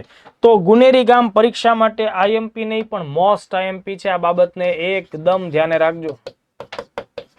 બરાબર, જૈવ વિવિધતાના સંરક્ષણ માટેનો ગુજરાત સરકારનો એક બહુ મહત્વનો નિર્ણય કહી શકાય. અને ગુજરાતનું પાછું સૌપ્રથમ જૈવ વિવિધતા વિરાસત સ્થળ છે, એટલે એને પણ તમારે એ રીતે ધ્યાને રાખવું. 2 અગત્યના દિવસો ધ્યાને રાખવા છે. એક છે આંતરરાષ્ટ્રીય માતૃભાષા દિવસ. આંતરરાષ્ટ્રીય માતૃભાષા દિવસ મિત્રો દર વર્ષે 21મી ફેબ્રુઆરીના દિવસે મનાવાય છે. હવે માતૃભાષા તો દરેકની હોઈ શકે. ગુજરાતી તરીકે આપણી ગુજરાતના લોકોની માતૃભાષા ગુજરાતી છે, તો એને આપણે 21મી ફેબ્રુઆરીએ ઉજવીએ, પણ સ્પેશિયલ ગુજરાતી માટે નહીં, આંતરરાષ્ટ્રીય માતૃભાષા દિવસ તરીકે મનાવતા હોઈએ. એવી જ રીતે બીજો એક દિવસ છે વિશ્વ ગુજરાતી ભાષા દિવસ. આ સ્પેશિયલ આપણી માતૃભાષા ગુજરાતી માટેનો દિવસ છે, 24મી ઓગસ્ટ. આ જનરલી આખી દુનિયા ઉજવે પોતપોતાની માતૃભાષા ને ધ્યાને રાખીને 21મી ફેબ્રુઆરીના દિવસે ઉજવે, પણ સ્પેશિયલી જ્યારે તમે ગુજરાતી હો ત્યારે ગુજરાતી તરીકેની તમારી ગુજરાતી ભાષાનો દિવસ છે એ 24મી ઓગસ્ટ છે. બંને દિવસો ધ્યાને રાખો. આ જે દિવસ છે એની ઉજવણીની શરૂઆત યુનેસ્કો દ્વારા વર્ષ 2000ના સાલથી કરવામાં આવી, એટલે કે આ ઉજવણીને પણ 25 વર્ષો પૂરા થયા. બાંગ્લાદેશના વિદ્યાર્થીઓએ બાંગ્લા ભાષાના અનુસંધાને જે આંદોલન કરેલું એને ધ્યાનમાં રાખીને આ દિવસની ઉજવણી થાય છે. જ્યારે સ્પેશિયલી આપણે ગુજરાતી ભાષાનો દિવસ મનાવીએ છીએ, બરાબર છે, તો એ 24મી ઓગસ્ટે શા માટે મનાવીએ? તો કે ભાઈ સુરતમાં કવિ નર્મદ, બરાબર, બહુ જ પ્રખ્યાત કવિ, ગુજરાતી ભાષાના સૌથી પહેલા અર્વાચીન સમયની શરૂઆત કરાવનારા કવિ નર્મદની જન્મ જયંતિ એટલે કે તારીખ પ્રમાણે એમનો જન્મ દિવસ છે. 24મી ઓગસ્ટ 1833ના દિવસે એમનો જન્મ થયેલો. મૂળ નામ નર્મદા શંકર લાલ શંકર દવે. આધુનિક ગુજરાતી સાહિત્યનો પાયો નાખનાર અને ઘણા બધા ક્ષેત્રમાં પ્રથમ કામગીરી એમણે કરી. દાખલા તરીકે આ જય જય ગરવી ગુજરાત ગીત આપણે જે ગાઈએ છીએ એ નર્મદની દેણ છે. દાંડીઓ પત્રિકા એમણે શરૂ કરેલી, નર્મકોશ શબ્દકોશ તૈયાર કરેલો અને ગુજરાતમાં ગુજરાતી સાહિત્યમાં આત્મકથા લખવાની પરંપરા શરૂ એમણે કરી. મારી હકીકત એ એમની આત્મકથા હતી. તો આત્મકથા લખવાની પરંપરા નર્મદથી શરૂ થયેલી હતી. તો એ ફેક્ટ આપણે ધ્યાને રાખીએ. ત્યારબાદ આગળ વધીએ એ પહેલા વર્લ્ડિન બોક્સ એકેડમી ગાંધીનગરની એક બીજી જાહેરાત પણ મારે તમને કહેવાની છે. પોલીસ કોન્સ્ટેબલ માટેની સ્પેશિયલ બેચ 4 સપ્ટેમ્બરના દિવસથી શરૂ થશે. મિત્રો આવનારા સમયમાં વર્ષ 2026માં 14,000 પોલીસ કોન્સ્ટેબલ ભરતી એ પદ માટે થવાની છે. તમારી આસપાસમાં રહેલા મિત્રોને ખાસ આ વાત સમજાવજો કે જો પોલીસ કોન્સ્ટેબલ બનવા માટે તમે તૈયાર હો, પીએસઆઈ બનવા માટે તમારી તૈયારી હોય તો અત્યારથી શરૂ કરી દેજો, કારણ કે સિલેબસ લેન્ધી હોય છે, ઓછા ટાઈમમાં પૂરા નથી થતા. એડવાન્સ પ્રિપરેશન એ જ હંમેશા સારી તૈયારી હોય છે. તો માત્ર 20,000 રૂપિયાની ફીસ સાથે આ બેચ શરૂ થવાની છે. 4 સપ્ટેમ્બર બેચનો સમયગાળો છે બપોરે 1 થી 3નો. બેચનો ટોટલ ડ્યુરેશન 8 મહિના સુધીનો ચાલશે. રોજનો એક જ લેક્ચર આપણે તેમાં રાખવાનો થશે. વધુ માહિતી માટે 7575061818 નંબર ઉપર કોલ કરી શકો છો. દોસ્તો હવે આપણે આગળ વધીએ છીએ ગુજરાતના બજેટ સાથે સંકળાયેલી મહત્વની બાબતો. જનરલી બજેટ એટલે સરકાર દ્વારા આગામી 1 વર્ષને ધ્યાનમાં રાખીને કયા ક્ષેત્રોમાં કેવા પ્રકારના આયોજનો બનાવે એ અંગેની માહિતી. તો આપણે બજેટમાંથી પ્રશ્નો આવશે. પ્રશ્નો એટલા માટે આવી શકે કારણ કે બજેટ ફેબ્રુઆરી મહિનામાં જાહેર થાય તો આવતા ફેબ્રુઆરી પહેલા તમારી આ ડીવાયએસઓ એસટીઆઈ જેવી પરીક્ષાઓ લેવાય. તો એને ધ્યાનમાં રાખીને બજેટમાંથી પ્રશ્નો યોજનાઓને લગતા પણ આવી શકે. વન બાય વન આપણે જોઈએ. તો જુઓ દોસ્તો, બજેટ 2025-26ની જે ખાસ બાબત છે એનો ઉદ્દેશ એ છે કે 2047 સુધીમાં ગુજરાતને વિકસિત રાજ્યની સ્થિતિએ લઈ આવવું, એટલે કે આર્થિક બાબતે સમગ્ર ભારતનું ગ્રોથ એન્જિન બનાવી દેવું. નાણામંત્રી અત્યારે કોણ છે? કનુભાઈ દેસાઈ સાહેબ. એમણે સતત ચોથું બજેટ રજૂ કર્યું, બરાબર, સતત ચોથું બજેટ રજૂ કરે છે. અને આ વખતના બજેટની સૌથી મહત્વની વિશેષતા એ છે કે ગુજરાતના ઇતિહાસનું એ સૌથી મોટું બજેટ છે નાણાકીય કદની દ્રષ્ટિએ. રૂપિયા 3,70,250.35 કરોડ રૂપિયાનું બજેટ છે. એટલે કે અત્યાર સુધીનું એ સૌથી મોટું ગુજરાતનું બજેટ થયું. આ બજેટની મુખ્ય થીમ છે મિત્રો એ છે GYAN એટલે કે જ્ઞાન. હવે આ જ્ઞાનનું ફૂલ ફોર્મ શું થશે? 4 અલગ અલગ વર્ગને ધ્યાનમાં રાખીને આ જ્ઞાન શબ્દ બને છે. જ્ઞાન શબ્દ જી ઉપરથી ગરીબ એટલે કે આ બજેટમાં ગરીબોને ખાસ ધ્યાનમાં રાખીને એમની સુવિધામાં વધારો થાય એ પ્રકારની ફાળવણી યોજનાઓ સરકારી નીતિઓ ઘડાશે. યુવા એટલે કે યુવાનો તો ખાસ કરીને એમને સ્કિલ ડેવલપમેન્ટ અને કૌશલ્યની સાથે રોજગાર આવકમાં વધારો એ બધી બાબત. એ એટલે અન્નદાતા. અન્નદાતા એટલે ખેડૂત. તો ખેડૂતો માટે નવી નવી ટેકનોલોજી વાળી બાબતો અને નવી યોજનાઓ પણ આમાં સામેલ થશે. અને એન એટલે નારી એટલે કે મહિલાઓને ધ્યાનમાં રાખવામાં આવશે. સારી આવક અને સારું જીવન એ 2 આધાર સ્તંભ ઉપર ગુજરાતનું આ બજેટ ટકેલું છે એવું સરકારનું કહેવાનું થાય છે. હવે જુઓ, ગુજરાતને આપણે ભારતનું ગૌરવ કહી શકીએ આર્થિક બાબતમાં. એ વાત થાય પણ આંકડાકીય રીતે કેવી રીતે સાબિત થાય? માનો કે આ જ વસ્તુ હું તમને જે સમજાવું છું, આ મેઇન્સનો આખો 10 માર્ક્સનો સવાલ જ છે જે અહીંયા બોર્ડ ઉપર તેના મુદ્દાઓ લખાયેલા છે કે ભાઈ ગુજરાત ભારતનું વિકાસ એન્જિન છે. આર્થિક દ્રષ્ટિકોણથી કેવી રીતે આપણે સાબિત કરી શકીએ? તો આ બજેટને ધ્યાનમાં રાખીને જે રિપોર્ટ્સ તૈયાર થાય છે એ બધા આર્થિક બાબતોને આપણે સમજી લઈએ. ગુજરાતમાં માથાદીઠ આવક છે 2023-24માં રૂપિયા 3 લાખ છે. એ રાષ્ટ્રીય સ્તરની માથાદીઠ આવક કરતા કેટલા ગણી છે ભાઈ? 1.5 ગણી છે. બેરોજગારી દર 1.2% છે. જે સૌથી ઓછો બેરોજગારી દર ધરાવતું રાજ્ય એટલે ગુજરાત. એ આ ટકાવારી ઉપરથી આપણે સાબિત કરી શકીએ. વિદેશી મૂડીરોકાણ, એમાં આખા દેશમાં જેટલું વિદેશનું મૂડીરોકાણ આવે તેમાં ગુજરાતમાં 16.43% એટલી ટકાવારીનું મૂડીરોકાણ ગુજરાત પાસે આવે છે. તો આ પણ બહુ સારી બાબત આપણે કહી શકીએ. બિન પરંપરાગત ઉર્જા સ્ત્રોતમાં એના ઉત્પાદનમાં ગુજરાત દેશમાં 18%નો ફાળો આપે છે. અને ટોટલ દેશની જીડીપીમાં ગુજરાત 24.26 લાખ કરોડની કેપેસિટી સાથે મહારાષ્ટ્ર, તમિલનાડુ, કર્ણાટક બાદ 4થા ક્રમ ઉપર અત્યારના ધોરણે છે. એટલે આ તમારે ધ્યાને રાખવું. જીડીપીમાં સૌથી વધુ ફાળો કયા રાજ્યનો છે? મહારાષ્ટ્રનો. કારણ કે ત્યાં ઘણી બધી આર્થિક પ્રવૃત્તિઓ છે. આખું બોલિવૂડ સિનેમા જગત ત્યાં આવેલું છે, બરાબર. સ્ટોક એક્સચેન્જીસ બધા ત્યાં આવેલા છે. એટલે મહારાષ્ટ્ર પહેલા નંબરે છે, ગુજરાત 4થા નંબર ઉપર છે. અત્યારે જીડીપીમાં આપણે 8.3% નો હિસ્સો ધરાવીએ છીએ નેશનલ લેવલ ઉપર. જે આગામી સમયમાં 2030 સુધીમાં ટાર્ગેટ કેટલો છે? 10%. આ પ્રિલિમ્સ માટે આ ટકાવારી ઉપયોગી થઈ જશે. સુશાસન સૂચકાંક નીતિ આયોગનો જે છે એમાં આપણે પ્રથમ ક્રમાંક ઉપર આવીએ છીએ. ગુડ ગવર્નન્સ ઇન્ડેક્સમાં ઇન્ડિયામાં ગુજરાત પહેલા નંબર ઉપર છે. નીતિ આયોગે જે રાજકોષીય સ્થિતિ સૂચકાંક જાહેર કર્યો છે શિસ્ત અંગેનો, બરાબર છે, તેમાં ગુજરાત અચીવર્સ શ્રેણીમાં સ્થાન ધરાવે છે. આ ઉપરાંત logistic ease across different states lead સૂચકાંકમાં પણ અચીવરની શ્રેણીમાં સ્થાન ધરાવે છે. આ પ્રશ્ન પૂછાઈ ગયો જીપીએસસી ક્લાસ 1 ટુ પ્રિલિમ્સ 2025માં, બરાબર. Logistic ease across different states એટલે કે ઇઝીલી ગુજરાતના બંદરોએ આવતી વસ્તુઓ અન્ય રાજ્યોમાં કેટલી સરળતાથી જઈ શકે છે. આ બધી બાબતો ઉપર ધ્યાન રાખતા જે પેરામીટર્સ છે એના સૂચકાંક જે તૈયાર થાય એમાં અચીવર્સની શ્રેણીમાં ગુજરાત આવે છે. દેશમાંથી થતી કુલ નિકાસમાં, બરાબર, દેશની કુલ નિકાસમાં 41% નિકાસ ક્યાંથી થાય છે? ગુજરાતના બંદરોએથી થાય છે. ઔદ્યોગિક ઉત્પાદનમાં 18% ઉત્પાદન ગુજરાત રાજ્ય કરે છે. અને જીએસટી રિટર્ન ફાઇલિંગમાં સમગ્ર દેશમાં પહેલા નંબર ઉપર ગુજરાત છે. એટલે આ બધી ટકાવારી તમારે બધી ગોખાયની તો કાંઈ નહીં, તમને ખ્યાલ આવવો જોઈએ કારણ કે આ મેઇન્સ માટે તો બહુ જરૂરી છે. આ બજેટ સાથે સંકળાયેલી આર્થિક વિગતો છે એટલે મેં તમને જણાવી છે. ચાલો હવે આગળ વધીએ. ત્યારબાદ દોસ્તો, અમદાવાદમાં આવેલા ધોલેરા અને સાણંદ એ ભવિષ્યમાં ગુજરાતનું નામ સેમિકન્ડક્ટર ફિલ્ડમાં વિશ્વભરમાં ગુંજતું કરશે. આ બંને સેન્ટર ખાતે સેમિકન્ડક્ટર ઇન્ડસ્ટ્રીની સ્થાપના થઈ રહી છે. ગુજરાત સરકાર તેને પ્રોત્સાહિત કરી રહી છે. અને સેમિકન્ડક્ટર એટલે તમને ખ્યાલ હોવો જોઈએ કે ઇલેક્ટ્રોનિક્સ ડિવાઇસ માટેની જરૂરી ચિપ એ ત્યાં બનતી હોય છે, એના વગર એક પણ ડિવાઇસ કામ કરતું ન હોય. તો અત્યાર સુધી આપણે સેમિકન્ડક્ટર ચિપની આયાત કરતા હોઈએ, પરિસ્થિતિ નજીકના ટાઈમમાં બદલાશે એટલે ધોલેરા અને સાણંદ આ બંનેને તમારે ધ્યાને રાખવાનું છે.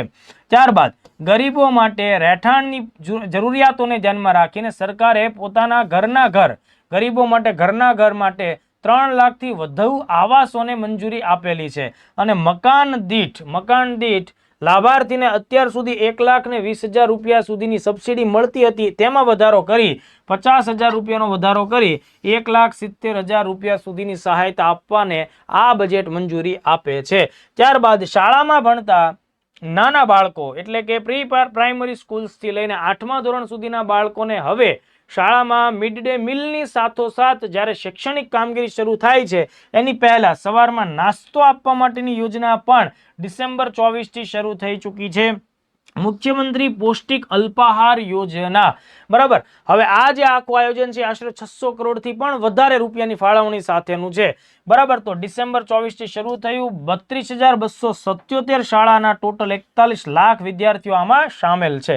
ત્યારબાદ આ વર્ષે ભગવાન શ્રી બિરસા મુંડાજીની 150મી જન્મ જયંતિની ઉજવણી દેશભરમાં થઈ રહી છે. ગુજરાત સરકાર પણ તેમાં સામેલ છે. જનજાતીય ગૌરવ વર્ષ તરીકે ગુજરાત સરકાર પણ તેની ઉજવણી કરી રહી છે. મજૂરોની પરિસ્થિતિઓને ધ્યાનમાં રાખીને મજૂરોને માત્ર 5 રૂપિયામાં પૌષ્ટિક ભોજન આપે છે ગુજરાત. વિશ્વભરની અંદર નોંધનીય કામગીરી આપણે કહી શકીએ છીએ.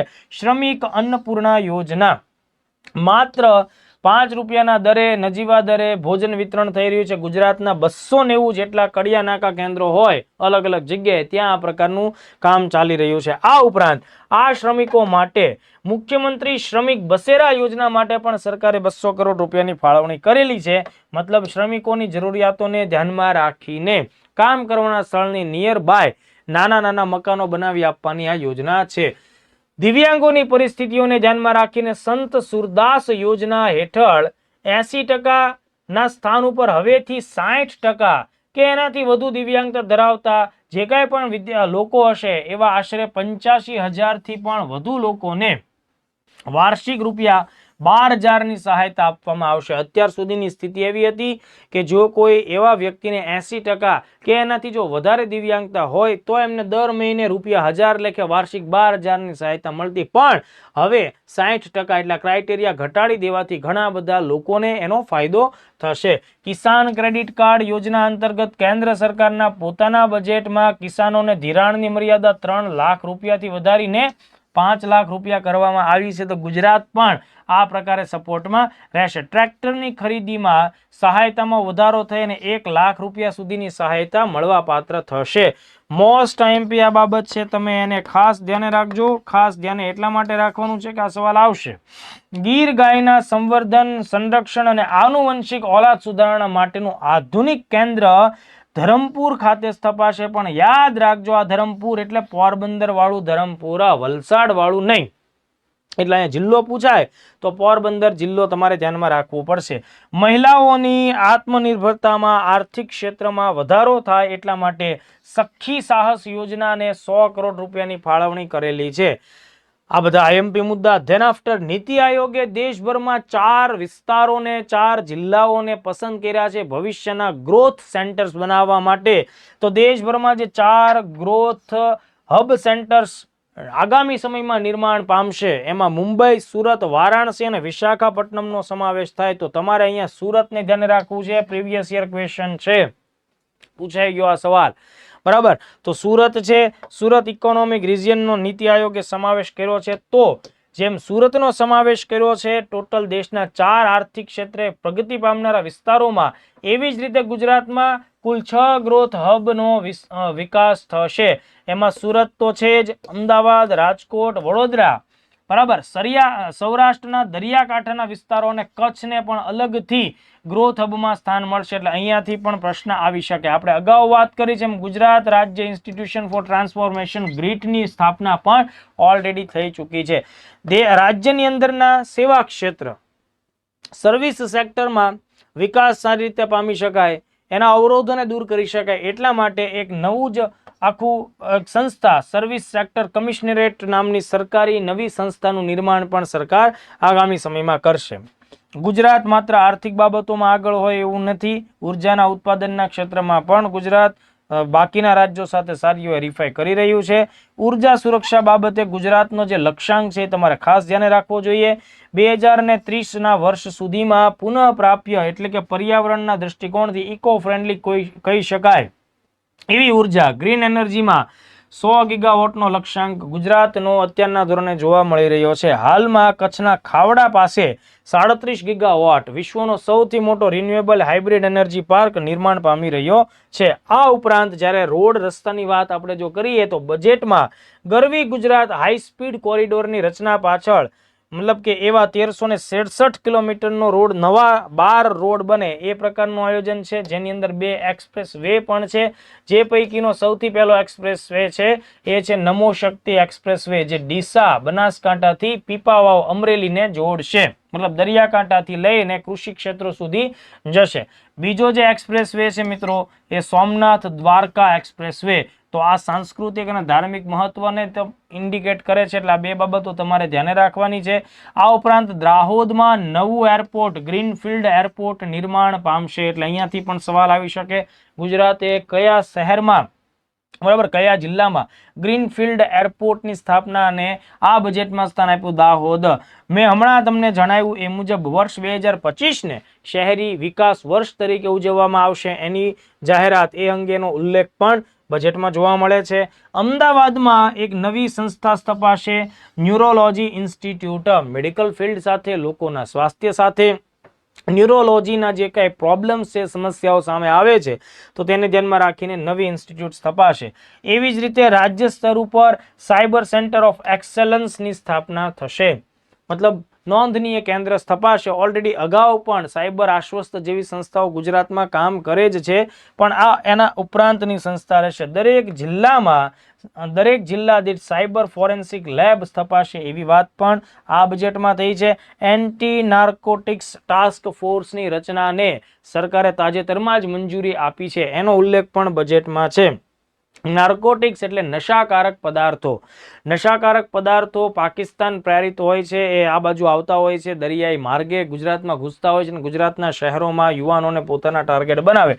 તો ગુજરાતની અંદર એમનું જે કંઈ કાર્ટેલ ચાલે છે એને અટકાવવા માટે એન્ટી નાર્કોટિક્સ ટાસ્ક ફોર્સ છે, એટલે કે આ ગૃહ વિભાગ સાથે સંકળાયેલો મુદ્દો થાય. બજેટના જે મુખ્ય 5 સ્તંભો બતાવવામાં આવ્યા છે એ પણ પ્રિલિમ્સમાં પૂછી શકાય. ખાસ ધ્યાન રાખવું, સામાજિક સુરક્ષા, માનવ સંસાધનનો વિકાસ, આંતરમાળખાકીય સુવિધાઓમાં વધારો, આર્થિક પ્રવૃત્તિઓનો વિકાસ અને ગ્રીન ગ્રોથ. આ 5 બાબતો છે, એ 5 સ્તંભ તરીકે ધ્યાને રાખજો. અમદાવાદમાં ગયા બજેટની પણ આપણે વાત કરીએ તો કૌશલ્ય સ્કિલ યુનિવર્સિટી બરાબર છે, એની સ્થાપનાને મંજૂરી મળેલી છે, એનું બાંધકામ ચાલુ છે. ત્યાં સ્કિલ યુનિવર્સિટી એટલે કે અલગ અલગ ફિલ્ડના જે સ્કિલ્સ છે બરાબર, ક્ષમતાઓનું નિર્માણ છે, એ કામ આ યુનિવર્સિટી કરશે.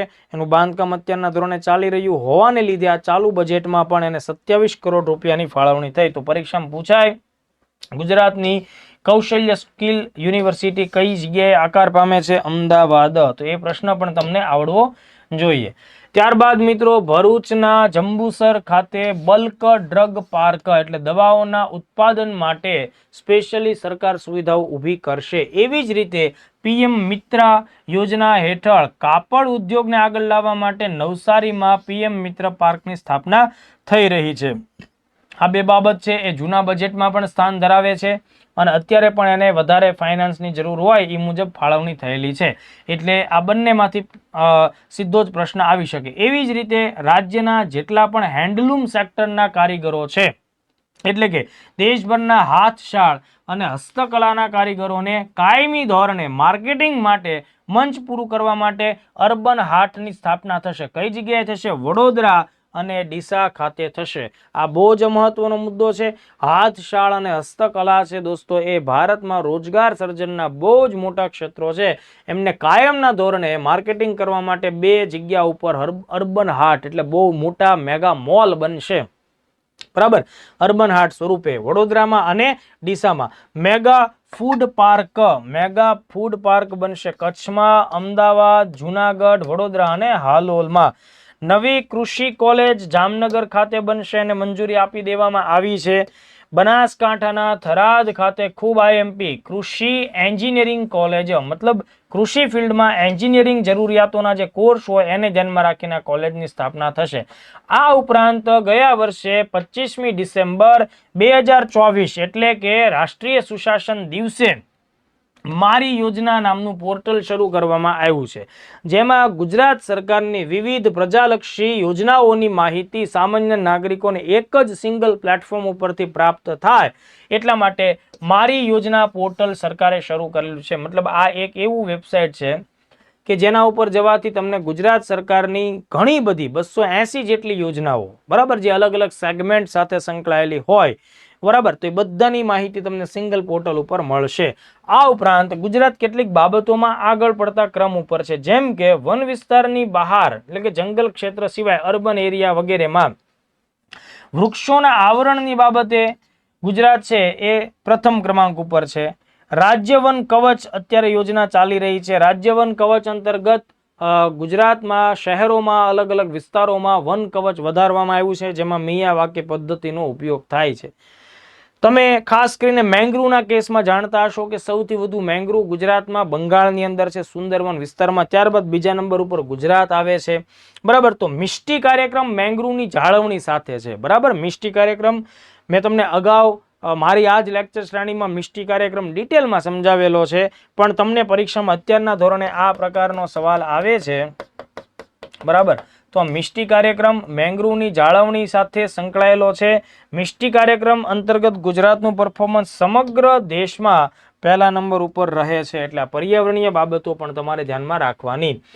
કચ્છના ચાડવા રખાલ ખાતે હેણોત્રો, મતલબ એક શિયાળ જેવું પ્રાણી હોય છે અને હિંસક હોય છે, માંસાહારી હોય છે. હેણોત્રો કેપ્ટિવ બ્રીડિંગ સેન્ટર ની સ્થાપના થશે, એટલે રણ વિસ્તારનું પ્રાણી છે, તો અહીંયાથી પણ સવાલ આવી શકે.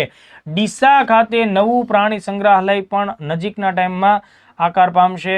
ગ્રીન ટેકનોલોજી, ગ્રીન ટેકનોલોજી એટલે તમે એવા સાધનોનો ઉપયોગ કરો જે પર્યાવરણ માટે ફાયદાકારક હોય, ઓછી ઉર્જાથી ચાલતા હોય. તો ગ્રીન ટેકનોલોજીને પ્રોત્સાહન આપવા માટે ગુજરાત ક્લાઇમેટ ચેન્જ ફંડની સ્થાપના 25 કરોડના રૂપિયા સાથે થઈ છે. તો આ મુદ્દો આપણે ધ્યાનમાં રાખવો જોઈએ. અગાઉ મેં તમને આ જ લેક્ચરમાં ગુજરાતનો વહીવટી સુધારણા પંચ GARC ની વાત કરી, એનો ઉલ્લેખ પણ થયો છે. ડોક્ટર હસમુખ ગઢિયા GARC ના અધ્યક્ષ છે, તો આ બજેટમાં આ વાતની પણ થઈ છે. અને ખાસ ધ્યાન રાખો, ગુજરાત બજેટ 2025-26માં સૌથી વધુ નાણાકીય ફાળવણી જો કોઈ વિભાગને થઈ હોય તો એ પ્રાથમિક, માધ્યમિક અને ઉચ્ચ શિક્ષણનો વિભાગ છે. તો દોસ્તો અહીંયા બજેટ સાથે સંકળાયેલા મુદ્દા પૂર્ણ થાય, બરાબર. એ ઉપરાંત મારે તમને ગયા બજેટ સાથે સંકળાયેલી એવી 4-5 યોજનાઓ, એમાં 1-2 યોજનાઓ કેન્દ્ર સરકારની પણ છે, જેમાંથી રેગ્યુલરલી ક્વેશ્ચન્સ આવે છે, એને આપણે ખાસ ધ્યાને લઈ લઈએ, બરાબર. તો સૌથી પહેલા ધ્યાને રાખો, નમો લક્ષ્મી યોજના 2024ની યોજના હતી દોસ્તો, આજે પણ ચાલુ છે. 1250 કરોડ રૂપિયાની ફાળવણી સાથેની નમો લક્ષ્મી યોજના છે. નમો લક્ષ્મી યોજના શિક્ષણ સાથે સંકળાયેલી છે, નાણાકીય સહાયતા આપવાની છે, કન્યા શિક્ષણને પ્રોત્સાહન, છોકરીઓનું શિક્ષણ ડ્રોપ આઉટ ન થાય એના માટેની આ યોજના છે. ખાસ કરીને આ યોજનામાં તમને પરીક્ષામાં શું પૂછાય, તો કે ભાઈ જે વિદ્યાર્થીનીઓને લાભ મળવાનો છે, બરાબર, એમનું ધોરણ કયું છે? ધોરણ 9 થી લઈને ધોરણ 12 સુધી. ક્રમશઃ દર વર્ષના મૂલ્યાંકનોને ધ્યાનમાં રાખીને આ યોજનાનો આર્થિક લાભ મળશે. એવા પરિવારો કે જેમની વાર્ષિક આવક ₹6 લાખથી વધતી નથી, ઓકે, એવા ફેમિલીની દીકરીઓને, કન્યાઓને ધોરણ 9 થી 12 સુધીના અભ્યાસ માટે નાણાકીય મદદરૂપ થશે. આ યોજના કુલ આટલા વર્ષોમાં 50,000 રૂપિયાની મદદ કરશે, બરાબર છે. 50,000 રૂપિયાની મદદ, જે પૈકી ધોરણ 9 અને ધોરણ 10 દરમિયાન દર વર્ષે 10,000 રૂપિયાની મદદ થશે, અને ધોરણ 11 અને ધોરણ 12માં અભ્યાસ પૂર્ણ કરે છે તો ત્યારે પણ દર વર્ષે 15,000 રૂપિયાની મદદ કરશે. તો આ રીતે 30,000 રૂપિયા 11 અને 12 ધોરણમાં અને 20,000 રૂપિયા 9 અને 10 ધોરણ માટે મળશે. અહીંયા શું થશે? ઇન્સ્ટોલમેન્ટમાં પૈસા મળશે. દર મહિને 500 રૂપિયા લેખે 10 મહિના સુધી મળશે અને 5,000 એક સાથે મળશે. એ રીતે આખું વર્ષ પૂરું થશે, બરાબર. તો કહેવાનો ભાવ ટોટલ 50,000 રૂપિયા. તો સરકાર એવું કહે છે કે 10 લાખ વિદ્યાર્થીનીઓને આનો લાભ અત્યારના ધોરણે મળવાનો છે. તો આ એક બાબત આપણને ક્લિયર થઈ ગઈ. નમો લક્ષ્મી યોજના ધોરણ 9 થી 12, 9 અને 10 માટે 10,000 રૂપિયા, 11 અને 12 માટે 15,000 રૂપિયા. એવી જ રીતે ગત વર્ષે જ નમો સરસ્વતી વિજ્ઞાન સાધના યોજના, વિજ્ઞાન પ્રવાહમાં જે વિદ્યાર્થીનીઓ ભણવા માંગે છે, આર્થિક સંકળામણ ન થાય એટલા માટે એમને આ સુવિધાનો લાભ પણ મળે છે. પહેલી સુવિધા પણ મળવા પાત્ર છે. જે આપણે નમો લક્ષ્મીની વાત કરી એ પણ 11-12 ની વિદ્યાર્થીઓને મળશે. ઉપરાંત જે કોઈ 11-12 ધોરણમાં સાયન્સ સ્ટ્રીમ પકડે છે એમને ઉપરાંત આ વધારાની યોજનાનો પણ લાભ મળવાનો થશે એવી બહેનોને. અહીંયા પણ વાર્ષિક આવક 6 લાખ રૂપિયા કરતા ઓછી હોવી જોઈએ અને વધવી જોઈએ નહીં. તો એવી સ્ટુડન્ટ્સ કે જે ધોરણ 10માં 50% અથવા એનાથી વધુ માર્ક્સ લઈ આવે છે અને 11મું ધોરણ 12મું ધોરણ સાયન્સ સ્ટ્રીમમાં ભણે છે તો 11મા ધોરણમાં 10,000 રૂપિયાની આર્થિક સહાયતા અને 12મા ધોરણમાં 15,000 રૂપિયાની આર્થિક સહાયતા, એમ કરીને કુલ 25,000 રૂપિયા સુધીની સહાયતા મળવા પાત્ર થશે. જો આ વિદ્યાર્થીનીઓને 11 અને 12માં 25,000 રૂપિયા મળે છે વત્તા નમો લક્ષ્મી મુજબ જે દર વર્ષે 15,000 આ બે ધોરણમાં મળવાના છે એ તો મળશે જ તે, એટલે ડબલ યોજનાઓનો લાભ પણ મળી શકે છે. ચાલો આ બે યોજના આપણે ધ્યાને રાખી. ત્યારબાદ નમો ડ્રોન દીદી કેન્દ્ર સરકારની યોજના છે એને આપણે ધ્યાનમાં રાખીએ. આ પણ મહિલાઓ સાથે સંકળાયેલી છે. નમો ડ્રોન દીદી યોજના 2023-24 ના સમયથી શરૂ થઈ 2025-26 ના વર્ષ સુધી, એટલે કે આ ચાલુ વર્ષ સુધીની યોજના થશે. એટલે 23-24 એક વર્ષ, 24-25 બે વર્ષ અને 25-26 એ 3 વર્ષ. બરાબર. આનો ઉદ્દેશ શું છે? ડ્રોન ટેકનોલોજીની મદદથી કૃષિ કાર્યોમાં મદદરૂપ ભૂમિકા નિભાવવી. મહિલાઓ ડ્રોન ઓપરેટર તરીકે કામગીરી કરશે, પોતે ડ્રોન ખરીદી પણ શકશે આ યોજનાના લાભથી અને એ ડ્રોનની મદદથી કૃષિ સાથે સંકળાયેલી કૃષિની કામગીરી, કૃષિ સંલગ્ન કામગીરીમાં એ ડ્રોન ટેકનોલોજીનો ઉપયોગ કરશે. આનાથી મહિલાઓનું સશક્તિકરણ અને ગ્રામીણ કૃષિ ક્ષેત્રને નવીનીકરણ મળશે. બરાબર છે. તો ડ્રોનની મદદથી કૃષિ કાર્યો કરવા. કેન્દ્ર સરકારનું જે કૃષિ અને ખેડૂત કલ્યાણ મંત્રાલય છે તેનું કૃષિ અને ખેડૂત કલ્યાણ વિભાગ દ્વારા આ યોજના લાગુ કરવામાં આવી રહી છે. હવે સરકારના બે સ્ત્રોતોને ધ્યાનમાં રાખીને જો હું ચર્ચા કરું તો આ યોજના મહિલાઓના સ્વ સહાય જૂથ એટલે કે સેલ્ફ હેલ્પ ગ્રુપ હોય એના માધ્યમથી આગળ વધવાની છે. સેલ્ફ હેલ્પ ગ્રુપ એટલે કે મહિલાઓ દ્વારા આર્થિક પ્રવૃત્તિઓને ધ્યાનમાં રાખીને જે મંડળી રચવામાં આવે એને આપણે સેલ્ફ હેલ્પ ગ્રુપ તરીકે ઓળખતા હોઈએ. તો એક સ્ત્રોતમાં 14,500 SHG ને લાભ મળવાનો છે અને બીજા એક સરકારી સ્ત્રોતમાં 15,000, એટલે બંને PIB ના સ્ત્રોત છે. બની શકે કે આવા આંકડાકીય મુદ્દાઓ ઉપર પણ સવાલ આવે તો 14,500 ને તમે સાચું માની શકશો, 15,000 ને સાચું માનજો, કારણ કે બંને સરકારના જ સ્ત્રોત છે. આ યોજના અંતર્ગત જ્યારે સેલ્ફ હેલ્પ ગ્રુપના માધ્યમથી કોઈ મહિલા ડ્રોન ખરીદી માટે થઈને અપ્લાય કરે છે, બરાબર, તો એ જે ટોટલ ડ્રોન હોય એના 80% રકમ સુધીની સહાયતા મળવા પાત્ર થાય અથવા 80%થી 80%માં એ રકમ પાછી 8 લાખ રૂપિયાથી વધવી ન જોઈએ. એટલે બે રીતે તમારે ધ્યાન રાખવાનું કે ડ્રોન ખરીદીમાં 80% સુધીની રકમ સરકાર તમને આપશે અથવા વધુમાં વધુ 8 લાખ રૂપિયા સુધીની રકમ તમને આમાં મળવા પાત્ર થશે. એટલે બહુ મોટી બાબત છે મિત્રો, ખાસ અગત્યની છે. ત્યારબાદ લખપતિ દીદી યોજના 2023ના વર્ષમાં શરૂ થયેલી છે. લખપતિ દીદી યોજના કેન્દ્ર સરકારની આ યોજના છે. તેનો ઉદ્દેશ એ છે કે દેશની અંદર કામ કરતી ગ્રામીણ ક્ષેત્રની મહિલાઓ હોય તો તેમના રોજગારમાં વધારો થાય અને એમની વાર્ષિક આવક લાખ રૂપિયાથી પણ વધવી જોઈએ. એટલે એને લખપતિ તરીકે આપણે ઓળખી શકીએ. જાહેરાત એની 15 ઓગસ્ટ 2023ના રોજ કરવામાં આવી. 2023થી આ યોજના ચાલુ છે. ગ્રામીણ અને આર્થિક રીતે નબળા વર્ગની મહિલાઓને આર્થિક રીતે સશક્ત અને આત્મનિર્ભર બનાવવી. બરાબર, મતલબ એમની વાર્ષિક આવક 1 લાખ રૂપિયાથી વધારવી જોઈએ. એટલે એવા ગૃહ ઉદ્યોગોને તમે પ્રોત્સાહિત કરો. નાની નાની વસ્તુઓ, ખાદ્ય સામગ્રી હોય અથવા તો હાથ બનાવટની વસ્તુ હોય એને પ્રોત્સાહિત કરો. તો એ બધાથી એમની વાર્ષિક આવક 1 લાખ રૂપિયાથી વધવી જોઈએ. અહીંયા પણ સ્વસહાય જૂથ છે, સ્વસહાય જૂથો એને માધ્યમ તરીકે ધ્યાને રાખવાનું છે. બરાબર, તો આ મુદ્દો આપણે ધ્યાને રાખીએ. શરૂઆતમાં લક્ષ્યાંક એવો હતો કે દેશભરની 2 કરોડ મહિલાઓ લખપતિ દીદી બનશે. બરાબર છે, 2 કરોડ મહિલાઓ. પણ એની પછીના વર્ષે એટલે કે ગત વર્ષનું જે બજેટ હતું 2024-25 નું જે બજેટ બરાબર છે, તો 2024-25 ના બજેટમાં આ 2 કરોડ મહિલાઓમાં 1 કરોડનો વધારો કરવામાં આવ્યો અને અત્યારના ધોરણે ટાર્ગેટ શું થઈ ગયો? 3 કરોડ મહિલાઓ. આ ધ્યાને તમારે રાખવું છે, રાખવાનું થશે. લખપતિ દીદી બનાવવાનો સરકારનો ઉદ્દેશ છે. ત્યારબાદ આજના લેક્ચરનો જે છેલ્લો ટોપિક છે મિત્રો 55 નંબરનો, એ છે પીએમ યશસ્વી યોજના. પીએમ યશસ્વી યોજના કયા વર્ગ માટે છે એ તમને પૂછી શકાય. દોસ્તો, આર્થિક રીતે પછાત હોય, અન્ય પછાત વર્ગ હોય, અથવા તો વિચરતી જાતિના યુવાનો હોય, વિદ્યાર્થીઓ હોય, બરાબર, તો આ વિદ્યાર્થીઓને 9મા ધોરણ અને 11મા ધોરણમાં સ્કોલરશિપ આપવામાં આવે છે. 9મા ધોરણની સ્કોલરશિપ આપવાથી અને 9મું અને 10મા ધોરણમાં ફાયદો થશે. 11મા ધોરણમાં સ્કોલરશિપ આપવાથી તેમને 11 અને 12મા ધોરણમાં ફાયદો થશે. જેથી કરીને આર્થિક અભાવોને લીધે થઈને એ વિદ્યાર્થીનું ભણતર અટકે નહીં. ભૂતકાળની ઘણી યોજનાઓ સ્કોલરશિપને હતી અને ભેગી કરવામાં આવી અને આ યોજનામાં રૂપાંતરિત કરવામાં આવી. આ યોજના માટે એન્ટ્રન્સ ટેસ્ટ પણ લેવામાં આવે છે. જો કે આ વર્ષે લઈ શકાણી નથી, બરાબર, પણ એન્ટ્રન્સ ટેસ્ટ, સ્કૂલના મેરિટના માર્ક્સ, આ બધાને ધ્યાનમાં રાખીને સહાયતા આપવામાં આવે છે. ધ્યાન આપીએ, પીએમ યશસ્વી 2021 બજેટ 21-22 ના બજેટથી શરૂ થયેલી છે. પૂરું નામ શું થાય ખાસ ધ્યાન રાખો. પીએમ યશસ્વીનું પૂરું નામ થશે young achievers scholarship award scheme for vibrant India. મંત્રાલય ખાસ ધ્યાન રાખો, સામાજિક ન્યાય અને સશક્તિકરણ મંત્રાલય.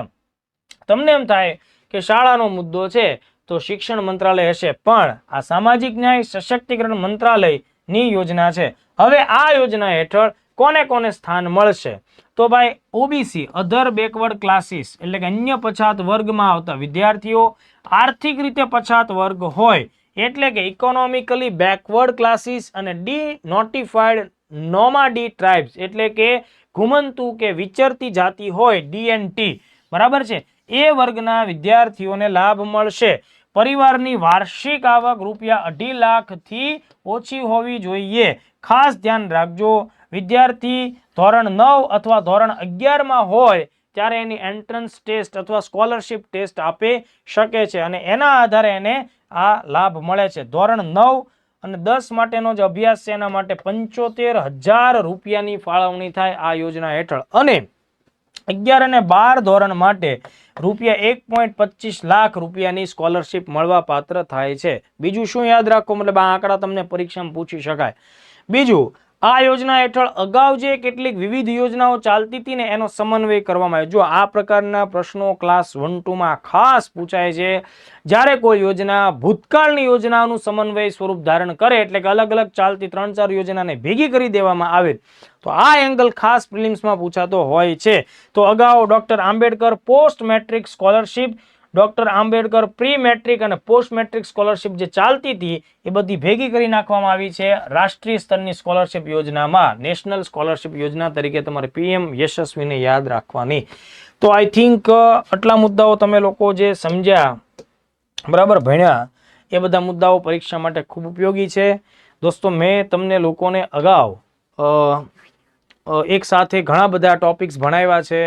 73 નંબરના લેક્ચર સુધીની મેં ચર્ચાઓ તમારા લોકો સાથે કરેલી છે. તમે લોકો 30-31 નંબરના લેક્ચરથી શરૂ કરી 73 નંબર સુધીના લેક્ચર્સ જોઈ નાખજો. અગાઉ પણ તમે જોયા જ હશે, એટલે એનું ખાસ રિવિઝન કરજો.